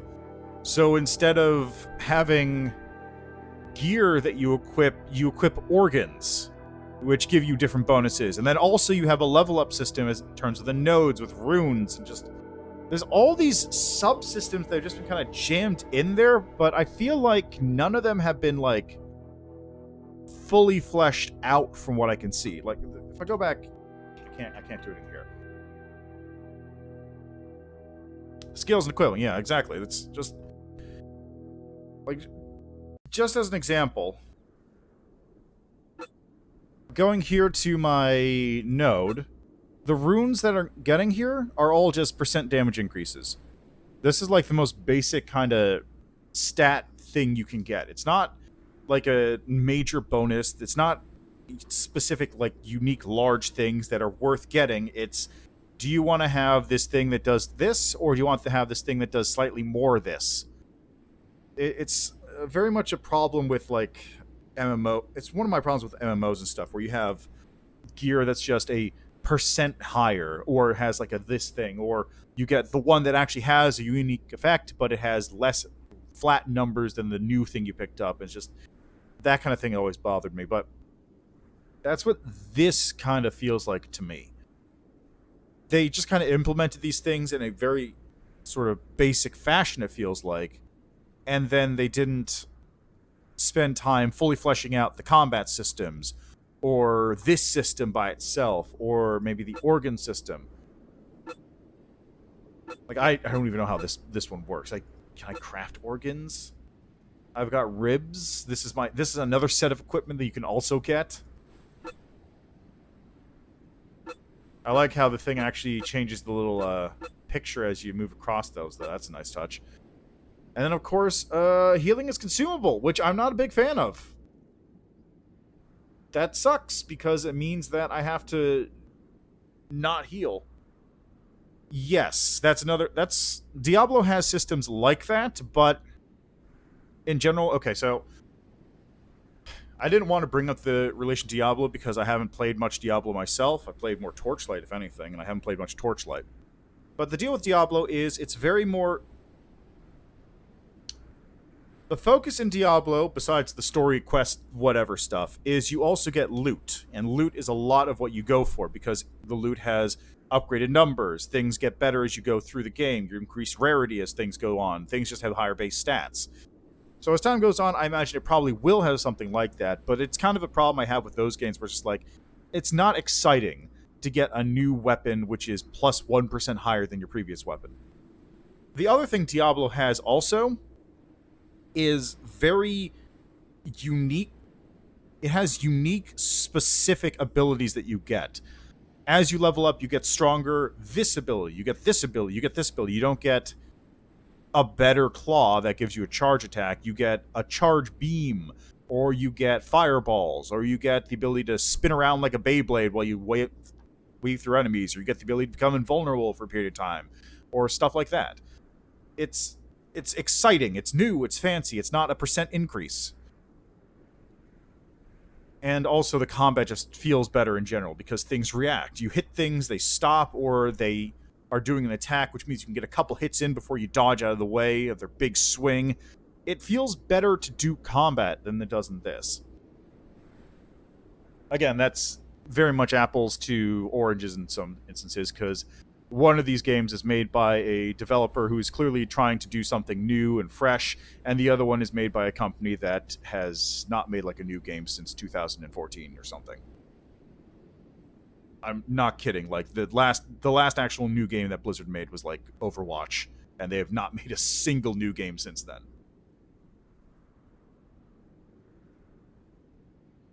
But yeah, I think. Okay, yeah, that makes sense. So probably something like Death Trash as well. Death Trash has a similar thing to this, but it has Death Trash is actually a good example. Ignoring the fact that it has multiplayer, it actually has more interesting and unique abilities that pop up. You get the ability to shoot different kinds of guns. You get some special unique abilities like invisibility or laser or lightning blast, that kind of thing. Whereas this one, you get claw with charge attack. There might be something else further on, but they have to show something off earlier than this, is my problem. Anyway, that's just my 2 cents. This is, I don't know, is this a full game release? Let me check. I'm looking at Undungeon. Yeah, Death Trash is in a similar vein. It's actually very similar because it also takes place in a, like, horrible nightmare desert kind of thing. Although it does have more unique things going on with it. Also, besides the ability to puke, it has stuff like, like, one of the first abilities you get is the ability to shoot lightning. Just as an example. It's just a power-up you can slot into one of your slots to just shoot lightning out. Okay, this is not an early access. This is just full release. Alright, so what I would say is I would love... Let me just go back to the main menu here. I think it's got a good base you can build off of, but it really needs to be fine-tuned a lot. Like, an update to the combat would just go a long way. Update to other systems would be appreciated, but it's probably got to be something that... Like, the combat is a big problem. It really is. It just does not feel great to fight monsters in this game.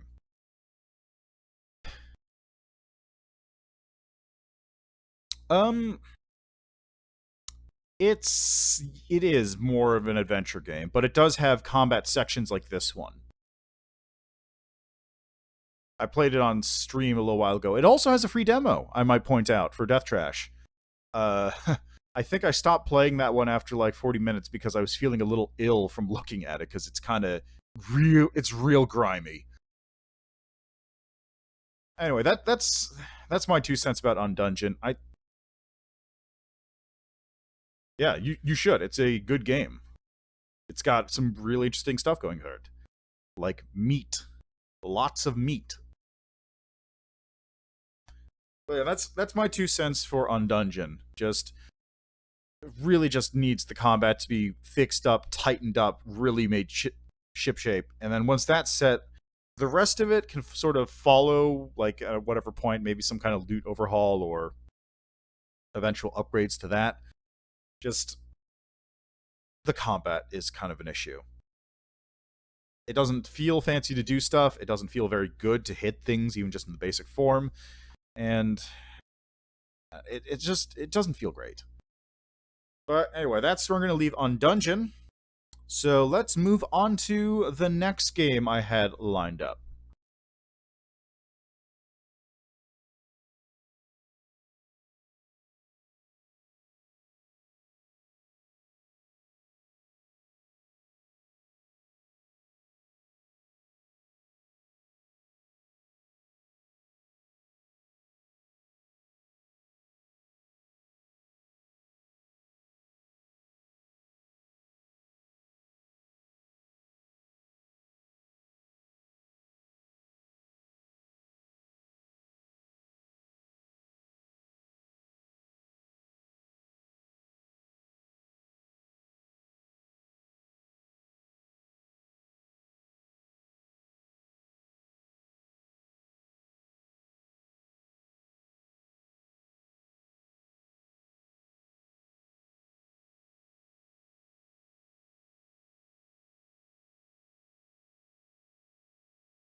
Okay, I'm not sure why that window capture is doing that. Hold on, let me try that again. It's weird. Alright. Yeah, let me just turn that down a wee bit more. There's a lot of ambient sort of noises going on with that. Anyway. So, next game we have here is one by the name of Archvale. This is being published by Humble Games, and it is a fancy-looking game where you have to travel through a world in order to save it from hell by dodging a lot of bullets. Let's go normal on that. Child of Archvale, the paradise beyond, awaken. 7 great stones lie dormant, sealed in the depths of this kingdom. When united, they shall restore a forgotten bridge between worlds. Go forth, awakened child. The arch awaits.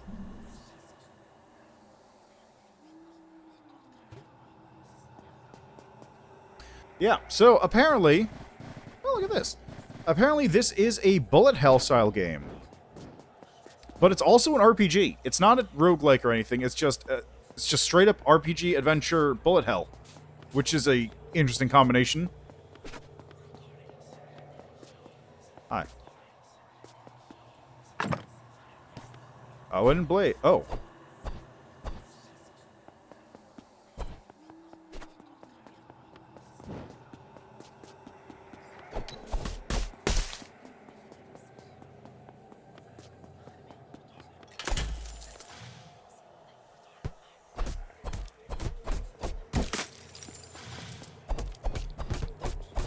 Oh, okay.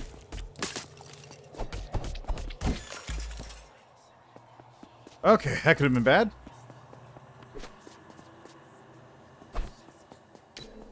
Tap from a dash. Oh, you have 3 charges. I see. So it's at the top right.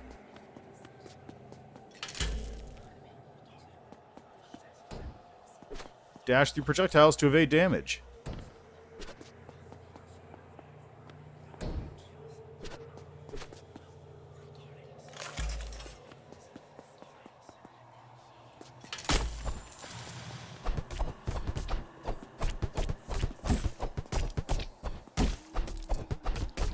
Oh, jeez. Immediately take a hit.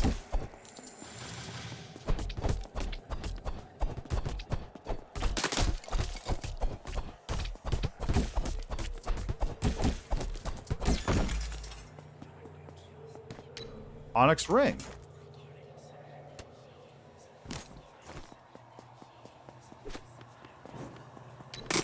Hold to consume a healing flask.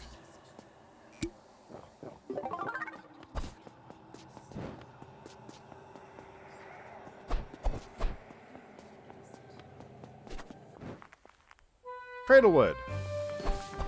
Look at this. Lovely little pixel world.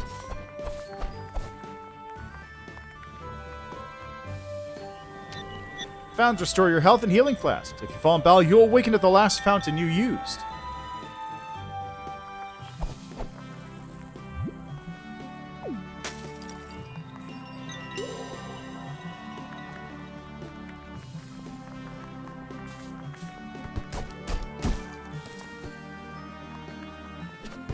Oh, the birds are dangerous. Okay. Oh, the birds are shooting me.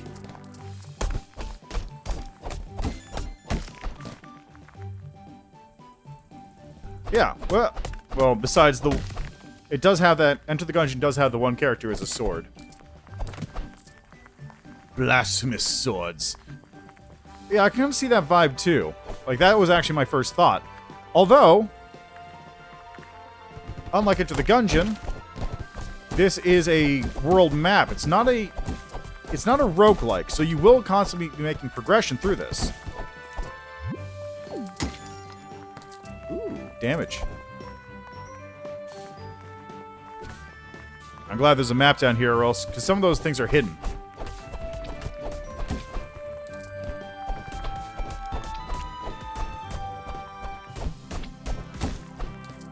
There we go.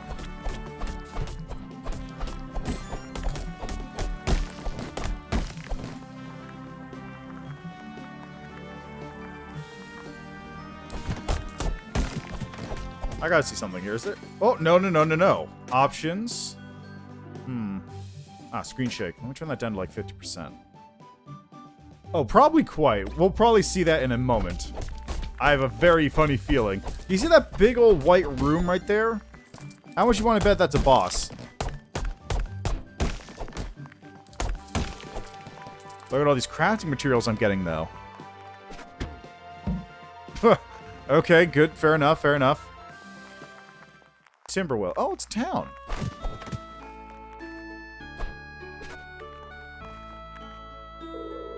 Looking to craft yourself some equipment, eh? Keep your eye on the wild for shiny rocks. They're sparking and smacking about, you'll get yourself some material. At the anvil, you can craft weapons and armor with the resources you find. If you plan to reach in fair reach, you'll definitely want to make sure you're well equipped.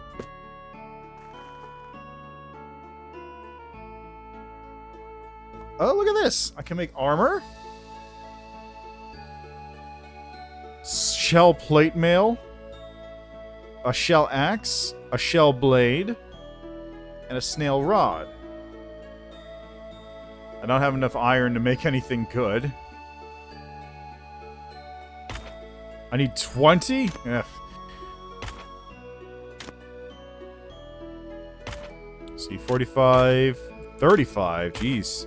20. Wooden blade, damage 50, 2.7, 60. 40, 20 bleed, 3.4.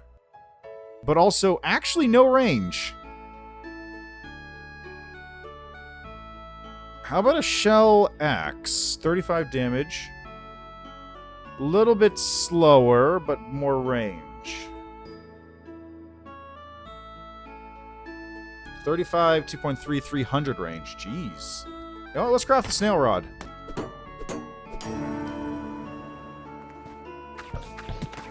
Oh my god, look at this.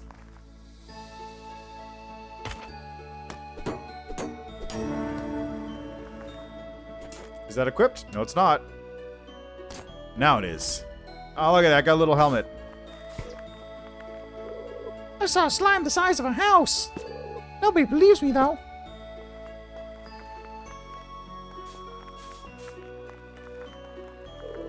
Well, I want to be a brave adventurer like you. It's too bad my mom won't let me. Oh, man. This is Fireball, isn't it? Oh, it's a chest. You can save items in here. Cool. Discover fountains can be teleported between instantly. Use the fountain again to open up the world map. Oh, look at that. These sacred fountains are older than even myself. Beacons placed by the beings who protect this world, the legends claim. Supposedly those godlike beings sent many other gifts to our world. A comforting thought, is it not?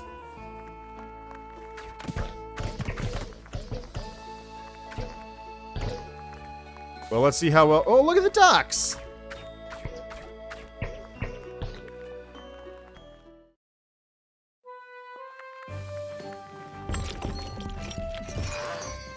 Bowman's hat. Oh, great. I completely wasted my time.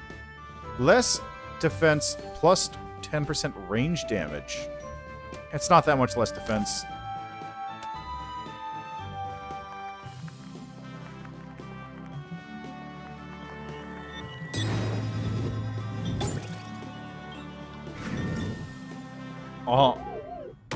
Uh-huh.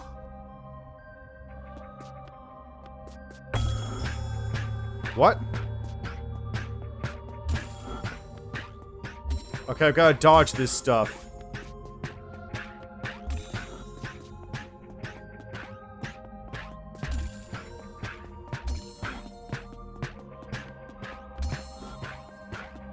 How much do I have to do this? I did it. Oh no! Oh no! It's already increased.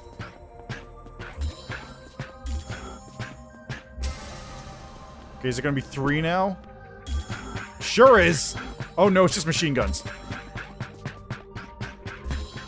So you wanted to know how crazy it gets, huh? Okay, we're good, we're good. We're good, we're good, we're good, we're good! Haha!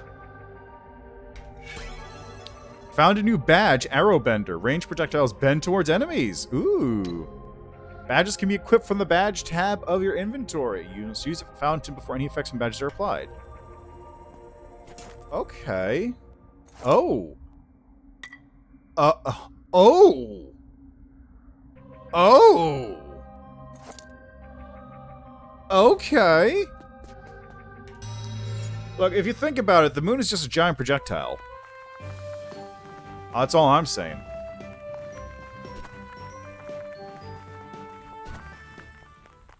It's just a giant projectile that's constantly following the Earth around. And now, this thing is going to be dangerous.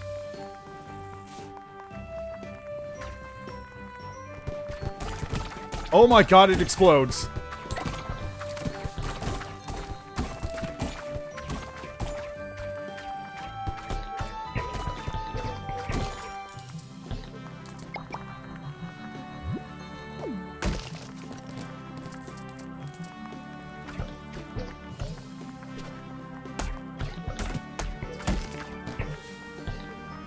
Yeah, I guess so. Like, I'm down for that. Oh, God. Hi.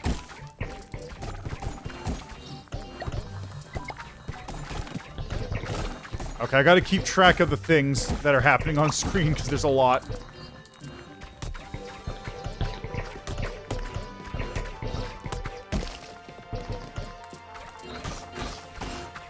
Ow, okay, I got hit. It's fine.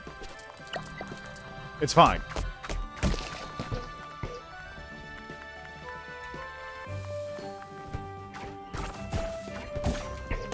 You know, I feel like these ranged things are not actually bending. Maybe it's just me.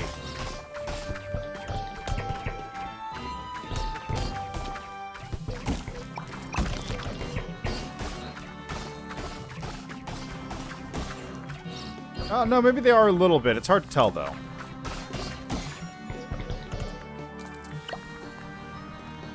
Is this it? Huh.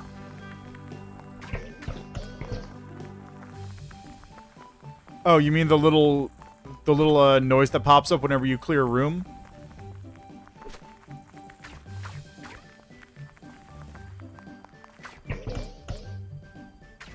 What are you doing in that tree?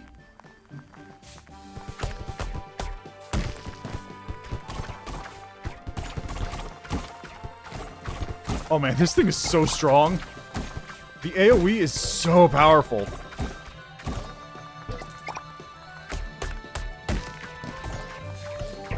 Get out of here, get out of here. Okay. Oh, hi.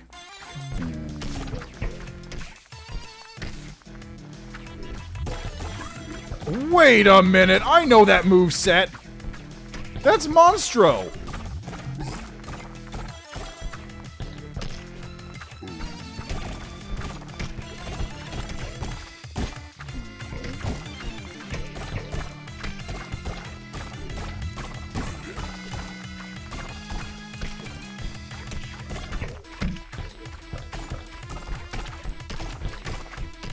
Oh, jeez. Okay. Very fast projectiles.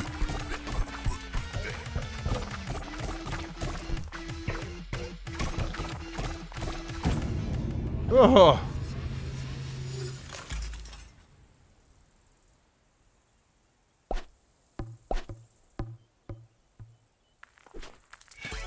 Collected a heart container. Nice. New badge. Increased chance for enemies to drop hearts when low on health. Ooh, that's handy. Yeah, it's just... What if Binding of Isaac, but a fantasy RPG in a little pixel colorful world? instead of in a dingy cave.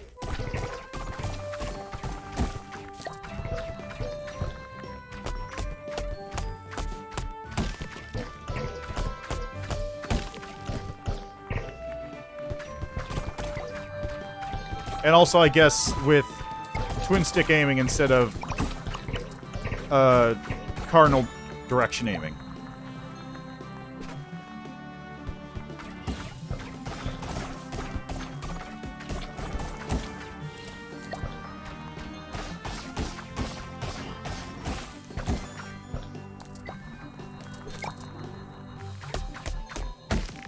Give me those. And also, I'm pretty sure not... Yeah, you actually knew what the diamonds do, that's true. Oh my god!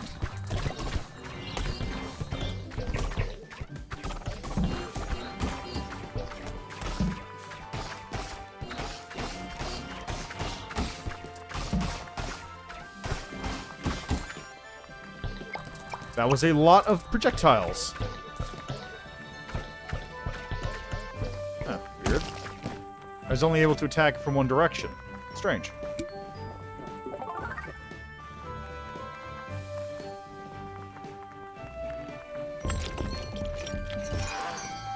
A wooden spear. Oh, look at this. Get a little teeny... Does that hit multiple times, maybe? It does hit multiple times.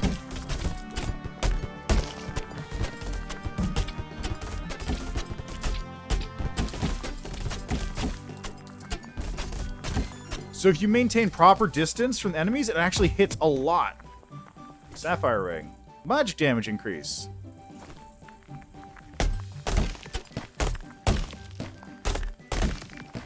So the spear is actually really strong as long as you can get in close. Oh, Jesus.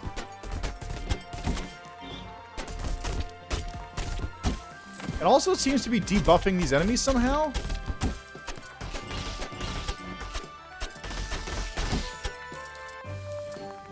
I don't know, there's some kind of weird debuff getting applied.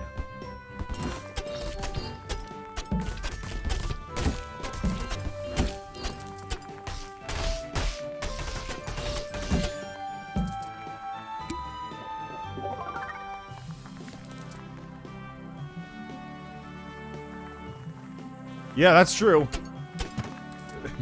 That's exactly what I meant. Like, enemies actually sort of get interacted, they can knock them around a little bit, which stops their patterns. Moves have actual differentiation.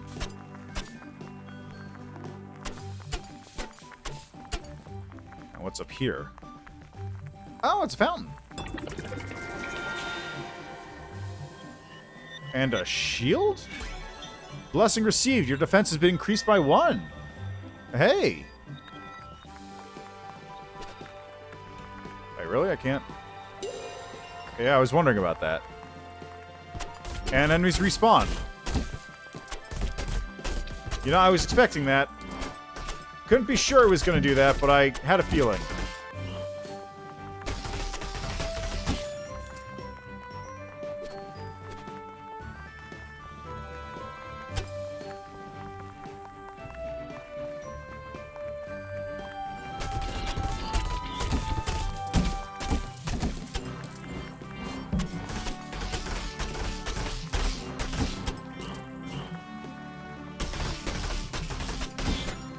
Ah. Yeah, I just like had a feeling it was probably going to be in a sort of a bonfire sort of style for that.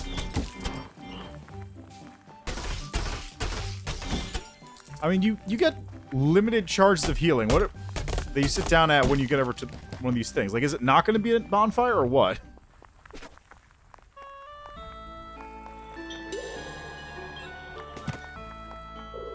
Not from around here, are you? That means you're a traveler. I'm sure I need not tell you the dangers beyond the town. But perhaps my wares may be of use on your journey ahead? Maybe. Tome of Flame. Magical weapon, burn damage.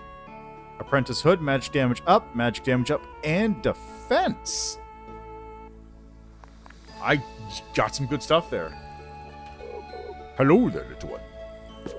Mind if I take a peek at those elixirs you carry around with you? Ah, yes, a recipe I'm familiar with. I happen to know a few tricks of the trade to pump up the potency of such healing brews. Bring me some mega plums and I'll see what I can do.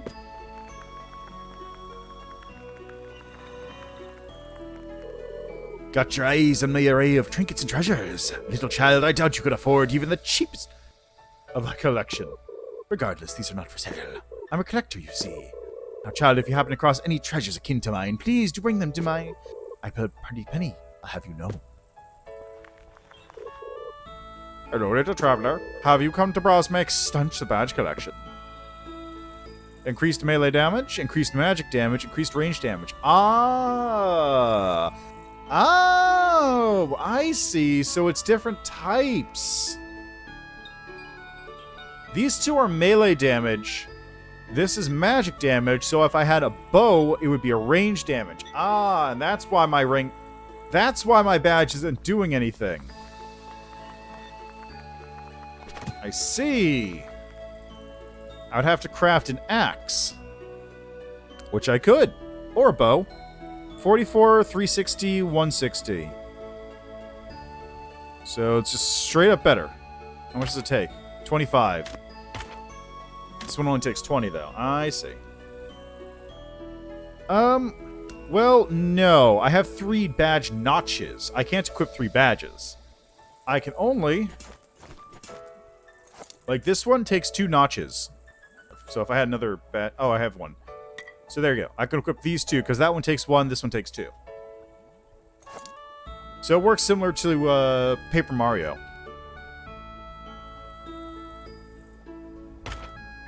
Let's craft this bow. Yeah. Ooh, look at that. How much money do I have? 356?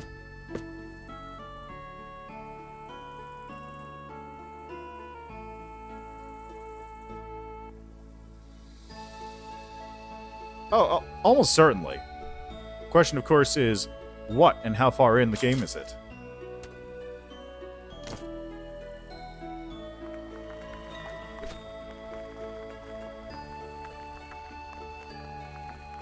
What a lovely little town.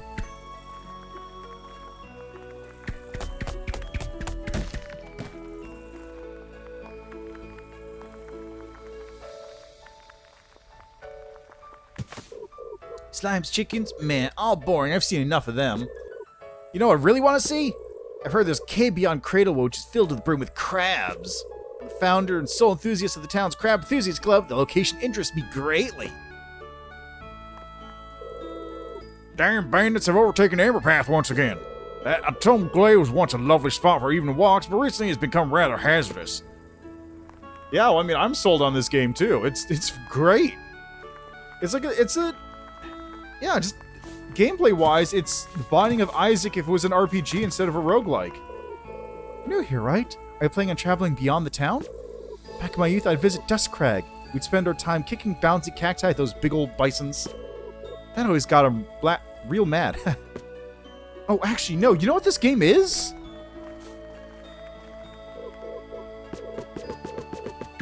You know what this game is? Did you ever play... Have you ever played Realm of the Mad God?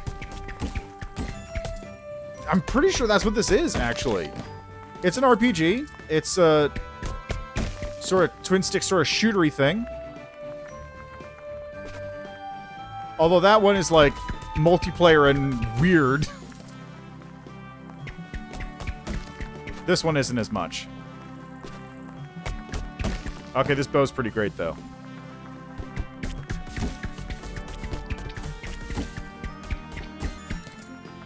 Okay, this bow's actually really good. Especially with the badge I have active.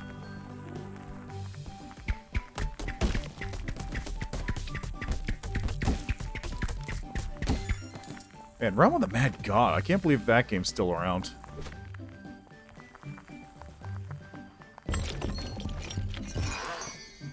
Oh, great. A new bow. It's worse than my current one.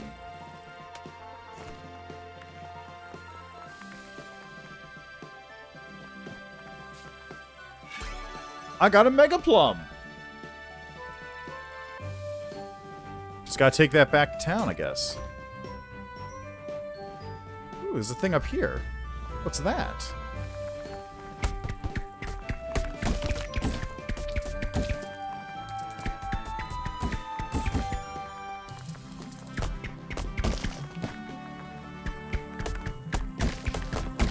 Okay, so it looks like these things only can get hit from a certain side. That's how it works.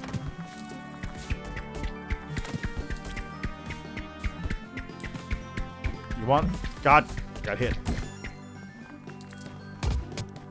A ruby ring? Alright, so what do we have here? Ah, a dungeon. Okay. Well, let's clear out some... Oh. This room's active again.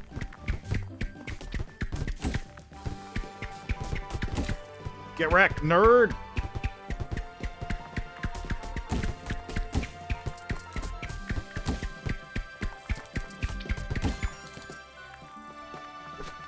Okay, let's see what's over this direction. Oh yeah, I actually played Turnip Boy on stream. That game's a lot of fun. Boomerang!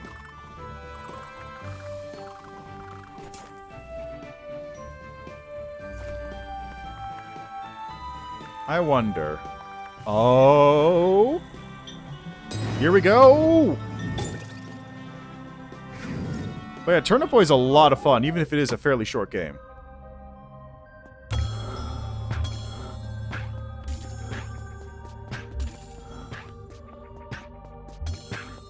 Oh, it's chasing me down.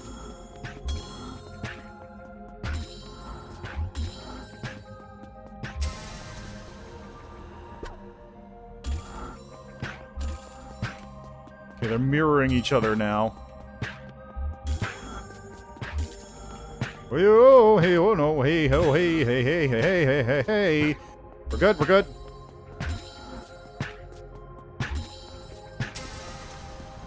Okay, here we go. Oh god, there's 3! Oh, you reset! Okay, so it just resets you to the previous, like... Start the previous one. Got it, that's fine, that's fine. Ah! Okay, this one's gonna be rough. Ah, this one's rough.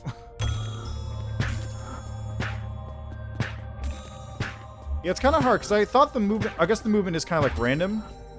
Ah! I knew that was going to happen.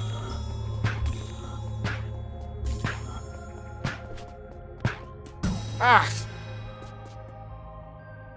Ah! Okay, come on. Oh my god, this is actually very tricky.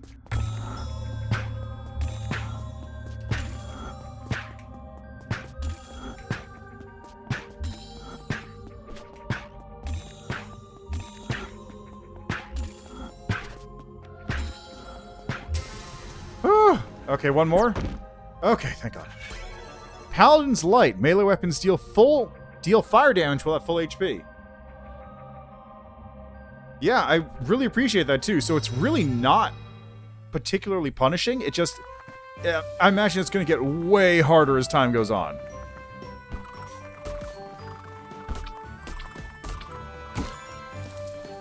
Okay, these boomerangs aren't too bad. Oh, they're like the ranged version of the wand. Yeah, I really appreciate it. It's meant to make it fun as opposed to like angrily inducing hard. Okay, so these things fire very slow, which is the main downside, but they do deal damage on the way back, so if you have enemies close by, like that, you can just snipe them.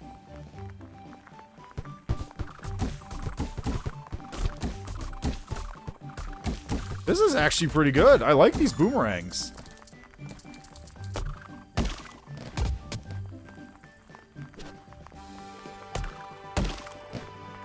And they do decent damage.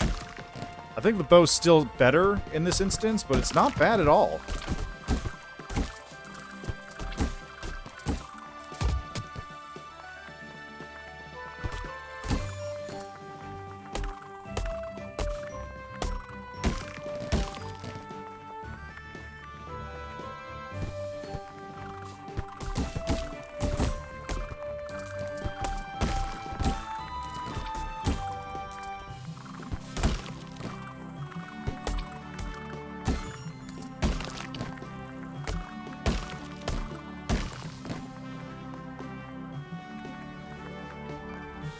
Yeah, exactly. Like, I'm really enjoying this boomerang, but the arrows are also really good, and the spear's also really good, and the stab rod's really good. Like, the only one that hasn't been super good has been the blade, but it's still, like, got decent range and fast attack. Like, I just want to try out all these weapons. They're really good. I need to get an axe going at some point. There's totally going to be an achievement for this game to, like, beat the whole thing without taking a hit. You just know there is. Blessing? Blessing.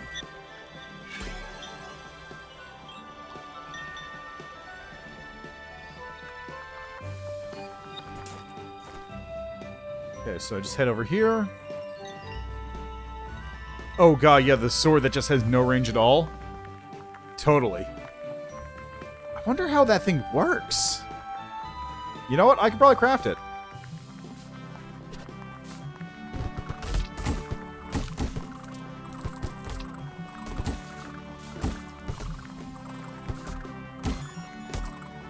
I got more than enough snail shards. I can totally craft that sword.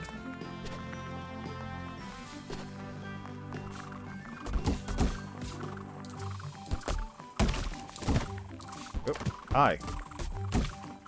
I don't have to worry about you since you're a yellow slime, so you don't actually hit me.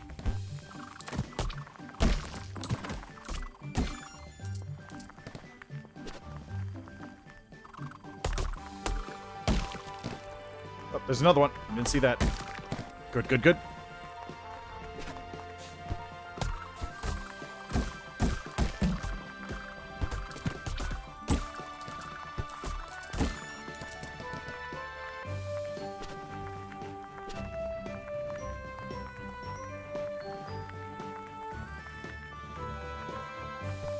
Okay, so the enemies don't respawn when you sit. It looks like they respawn just like if you've been away from an area long enough. Because I haven't sat down, but these enemies still showed back up. Oh, excellent. I imagine they'll probably start getting crazier once I head into the dungeon in this at the end of this zone. So let's see how that goes. I'm just going to head back to town real quick because I need to turn in this item to get upgraded healing potions, but most importantly, because there's a fountain there I can use.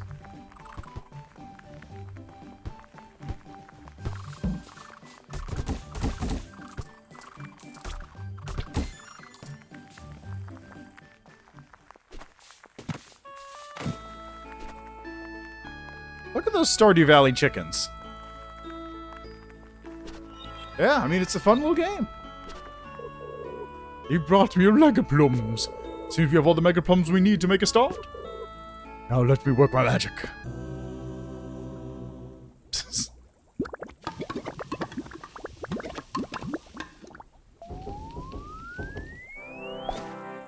Hurrah!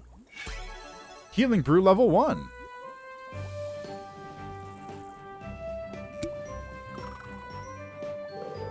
Need 2 more Mega Plums to cook up a new brew. Alright, so this has a regular sword. Shell Blade. Let's make one of those.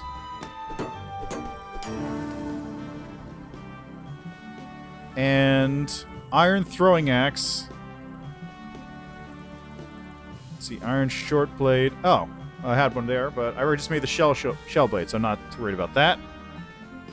I got a wooden blade, so I don't need to worry about that. That's probably just the same thing. Let's try this Iron Throwing Axe, though.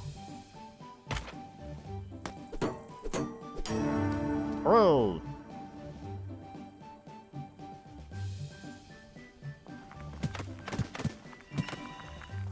Okay, let's see, melee damage up. Let's toss this in here.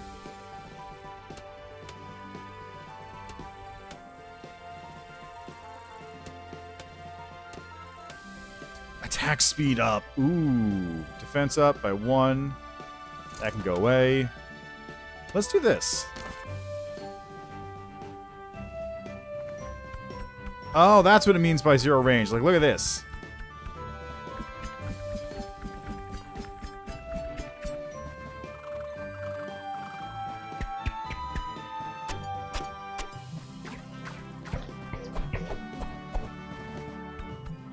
Yeah, so look at how fast this thing attacks compared to the other ones. Okay, the axe is actually better. Well, no. This is an iron axe. 3.47. 1.53. Oh, higher number is better. Higher numbers are better because that's how many times per second, I guess. So this thing attacks 3.5 times a second. This attacks slightly faster. This one only attacks 1.5 times every second. Yeah, that seems about right.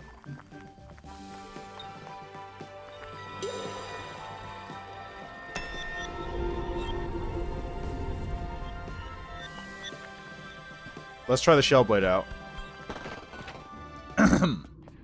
Like and keep.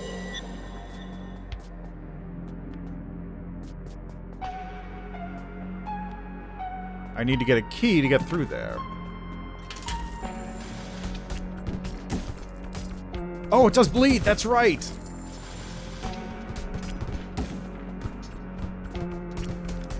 Oh, so this blade's actually really good.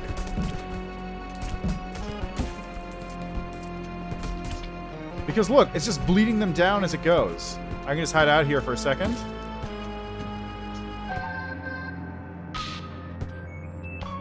Ah, so it does go away after a bit.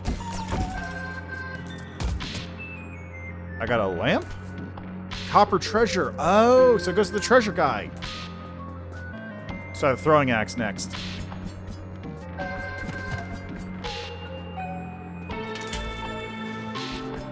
Oh, skeleton. I bet. Whoops.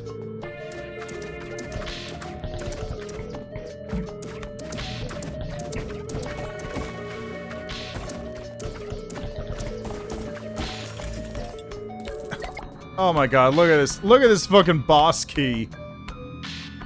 Look at this boss key. I bet the different weapons have different properties too, which is why some enemies are probably going to be like weak to... I bet some enemies are going to be weak to magic, some are going to be weak to range, and some are going to be weak to melee. What? Oh my god, look at this guy.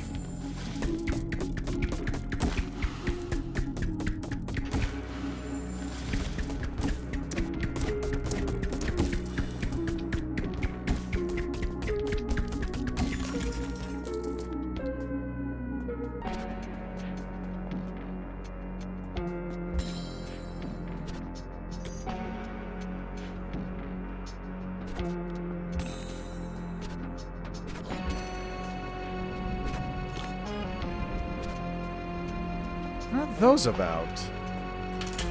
I bet I know. Oh god, it's rain. It's a mage. Okay.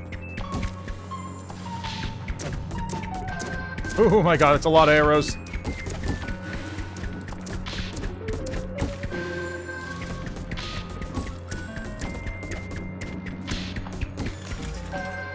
This arrow bender is real handy, actually. There's the key.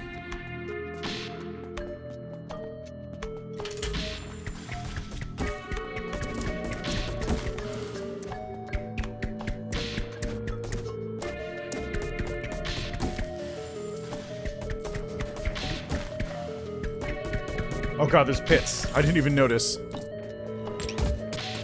Ooh, another treasure. Found slate.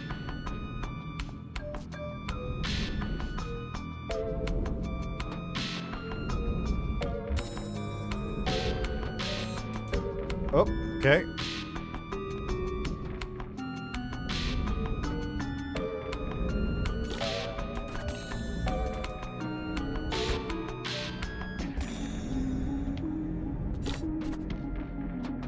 Why?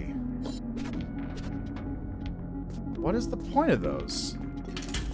TNT.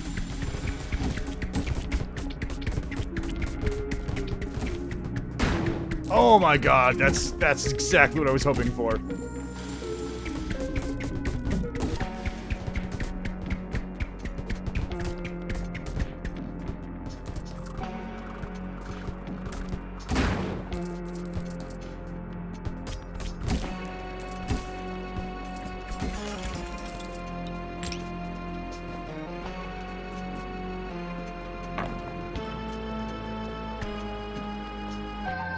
What's over this way?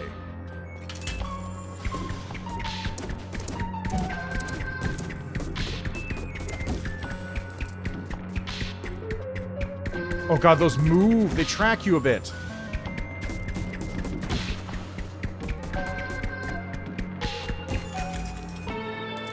Oh my god, they actually track. That one was just following me.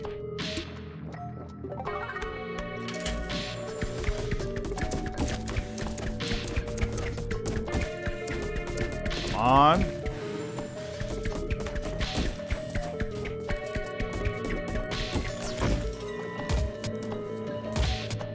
Ooh, Bone Crusher ring. Deal bonus damage to skeletons. Perfect.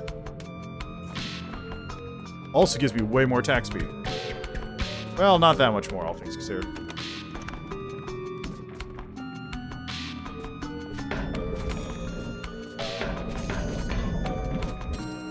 Oh, those restart your... I see, those restock your dash.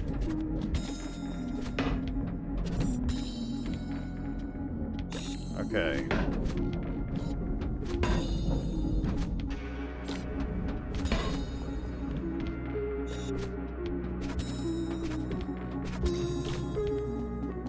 Cool. Oh. Blessing of Power. Your attack increased by 1.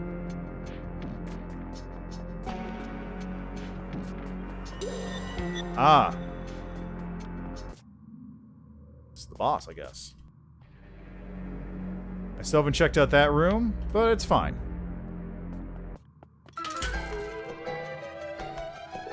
A visitor? How curious. I'd long believed the tales of these decrepit ruins have been lost to time. But somehow I'm certain your arrival here is no accident. Those who came before you have been dead for many hundreds of years. A fate that you will no doubt soon share. I merely your courage, little one. Forgive me.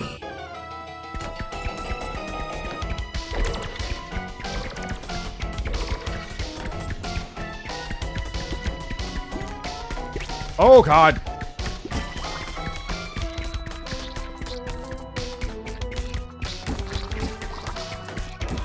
Are you healing over there? Oh.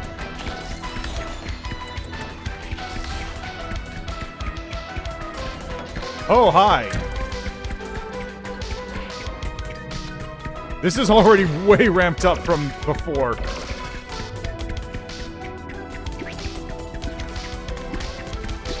Oh, jeez, right on me? That's not cool.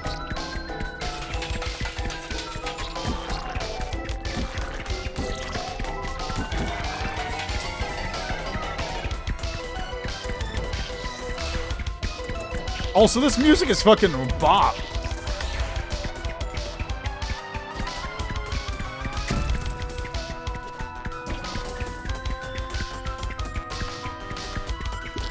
New phase? New phase.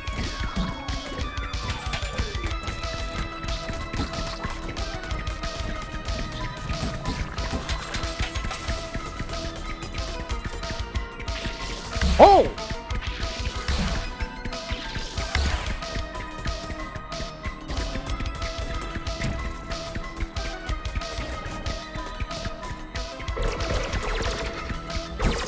Haha! Okay, that was pretty good. How fascinating. You're not to this world, are you, child? This changes things. We shall meet again. Nice. A new heart container, maximum health increased, and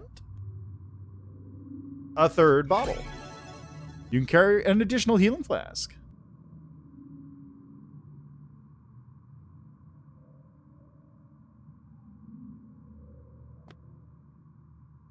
Thank you for playing with the Archvale demo. You're free to continue exploring Cradlewood. Many more areas, dungeons, and bosses await in the full game. Okay, well, what's going to be up here? Collected item, magic bomb.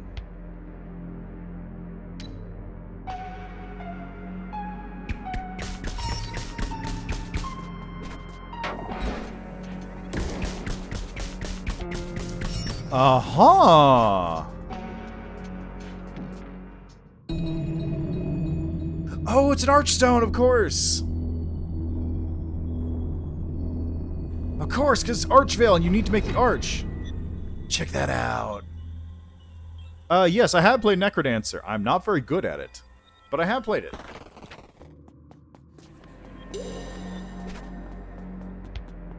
Okay, where's the room I didn't go into? It was there.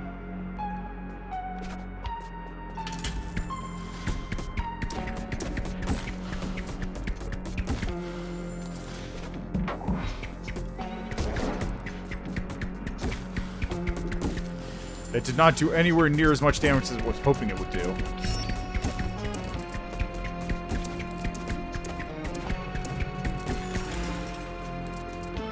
But yeah, Necrodancer is a lot of fun.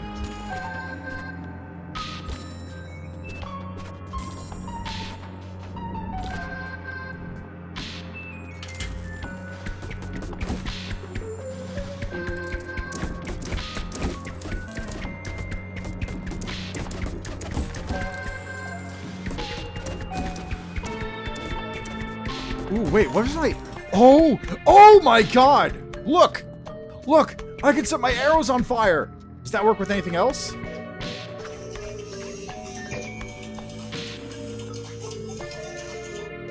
Go away, phone.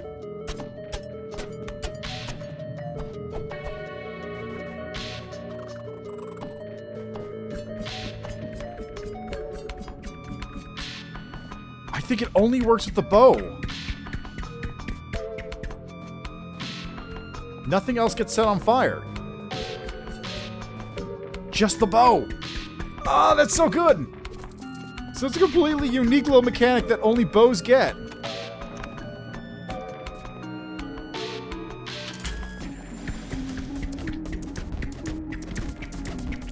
It's not like it's a huge thing, but still, it's a nice little touch. I like it.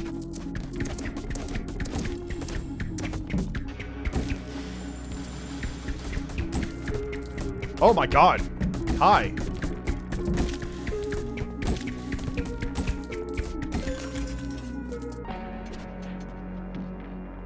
Yeah, exactly. It's a nice touch. Oh, hey. Another one of the Mega Plums.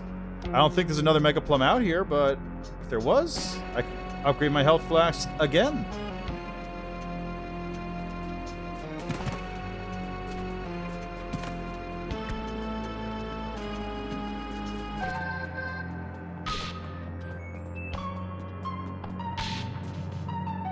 Why does the map have some sections that are blue? Maybe that's revisited? Oh, whoop.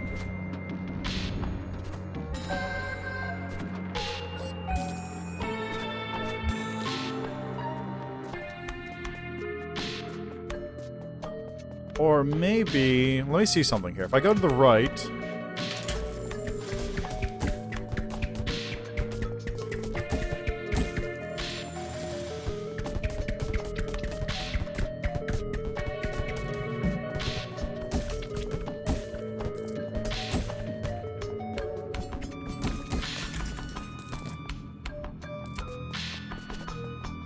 Okay, it's anytime I re-enter a room, it looks like.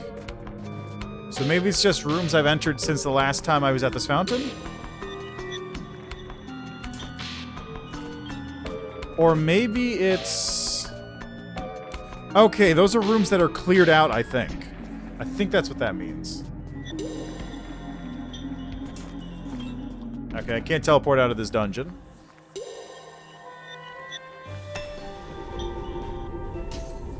Yeah, that's my guess, too. Hey, what up? Child, I see this glint of glorious treasure upon your person. Please show me. What's up? Money! Ah, wondrous. They shall make fine additions. I eagerly await your return. And that means I can buy new things. Ah, you brought me Mega Plums. Just one more, we can get brewing.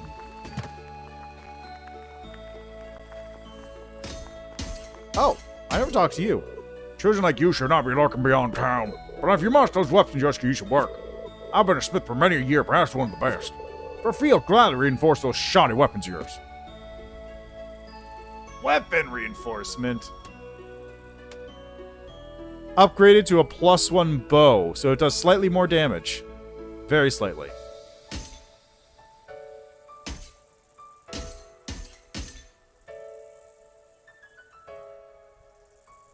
I could afford it, so +5 is the highest. Oh, what am I working with? Wait, can you do other things too?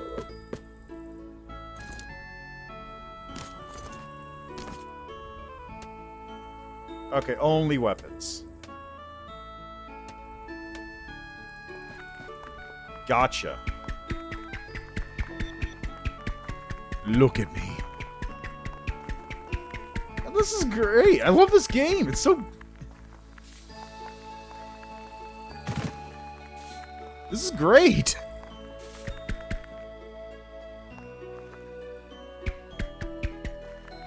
What's that suspicious water?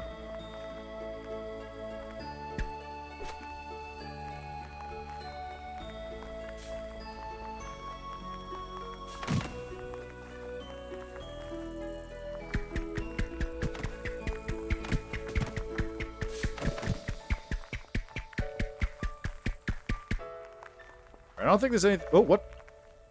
Activate. A bank? Discovered a new bank. You can now store up to 2,000 gold. Oh, it's the piggy bank. Welcome, welcome. I got an inkling that my banking services might be of use to you. Isn't it a pain losing your hard-earned gold when you fall in battle? I didn't know you did that. You can leave your gold here and it'll be safe regardless of your combat mishaps. You can only hold so much. We have many banks across this world. Seek them out to keep even more of your gold safe from your incompetence. Now, Count, here, make your first deposit. Oh, that just took everything I had.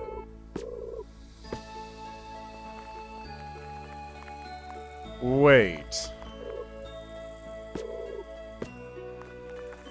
How do I get that out of there? Yeah, let's try dying.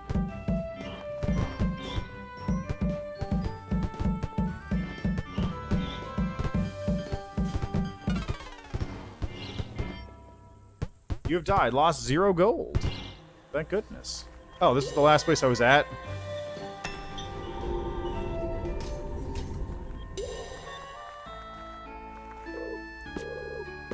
Wait. Why would I do that, then?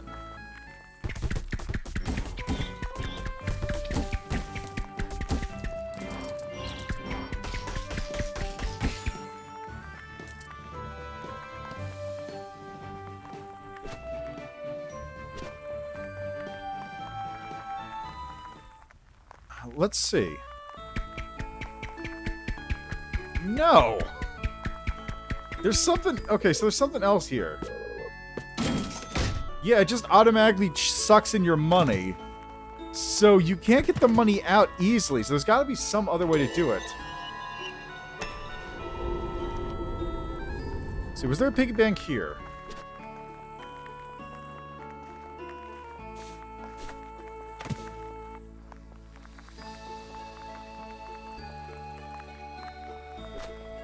No. I'm going to take a guess that there's probably another mechanic tied to those piggy banks. Like, maybe you can only get the money out in specific locations or at a specific time? Or maybe it's like the one in Hollow Knight, where it's tied to a side quest once you put enough money in. Because you get nothing from this at the moment, which is highly suspect. I wonder, when you die, do you lose all the gold you had on you, or do you lose a fraction?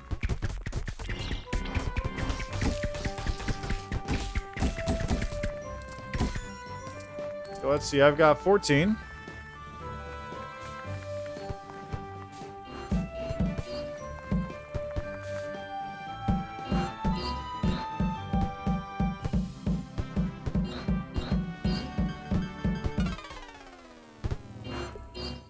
Ah, you only lose half.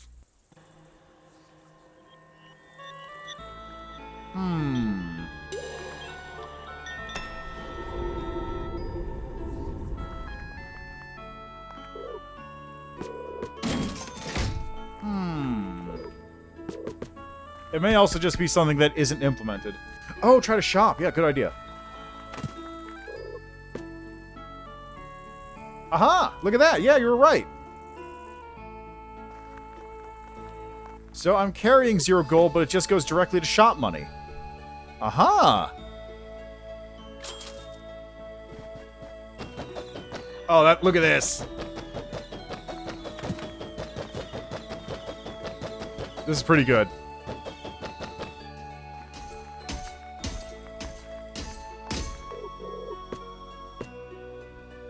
$162. So I guess when you get later on, things are going to start really costing a lot of money, which is why you wouldn't... Yeah. That makes sense. Okay.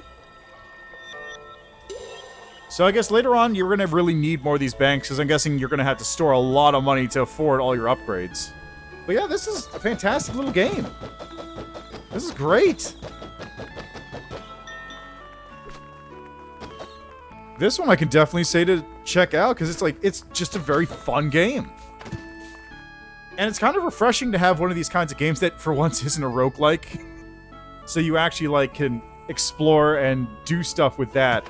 And actually build up a character and your stupid crazy arsenal of throwing axes and blades and boomerangs and bows and whatnot. You can actually build up instead of just resetting everything every time you go in.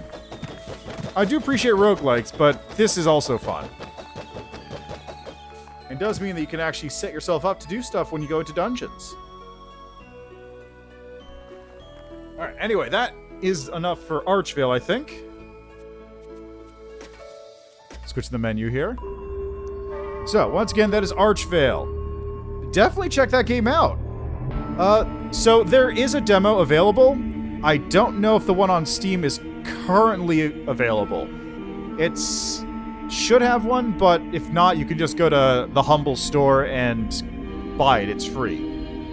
Just quote buy it from the Humble store, and that'll give you access to the demo, which you can then download as its own DRM free executable, which is what I'm currently using. Yeah, this game's great. This game is just great. It's gonna be a lot of fun when this comes out. I'm definitely gonna keep an eye on this one.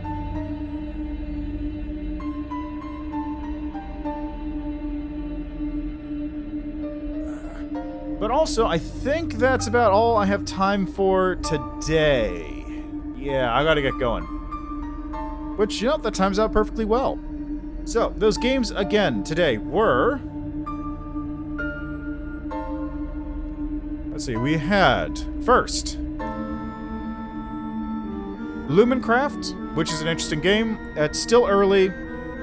Gonna need a lot more work to go into that to sort of shape things up in a correct way, but it has an interesting start. Worth keeping an eye on, even if you might not be totally into the game. It is going to be in early access, so you can take a look at that. It's got a demo currently available. Second up, we got Undungeon, which I did not feel very great about personally. It does have a free demo. You can try it out yourself to see how you feel about the combat personally. Me, I did not like it. I thought it needed a little bit more work, a little bit more fine-tuning. But it'll be coming out in literally 3 days, so something worth checking out. And finally, Archvale, which let me actually see if the demo's on Steam yet. Archvale does not have a demo on Steam. Oh my god! You want to know what's even better on the Steam page? Is it in here? Hold on. No, I don't have a controller I can use it with. The game actually lists shared split-screen co-op. So you could play with 2 people. You could play this game 2 people and just team up and just do all this crazy stuff with the bullet hells all over. This is going to be a great game. This one's a lot of fun. It really is. It's legitimately a super fun game. I definitely get 2 thumbs up for this one. Go check it out on the Humble store because the Steam demo is not available. But you can also wishlist it on Steam for when it finally does release. Yeah, this game's going to be great when it comes out. So, that's where I'm going to leave that for today. As always, thanks for stopping by. Thanks for checking out the games with me. Go check out the demos yourselves. They're all out there. Have a good rest of your day, afternoon, evening, morning, Mardi Gras, Thanksgiving, what have you. Tomorrow I'll be back with more Cursed Dark Souls, which should be fun. I gotta do Sen's Funhouse and maybe grab a Beyblade or two while I'm down there. And next week I'll be back with another collection of random games, demos, and whatnot that I found around the internet. So thanks for stopping by. Enjoy the rest of your day, and see you next time.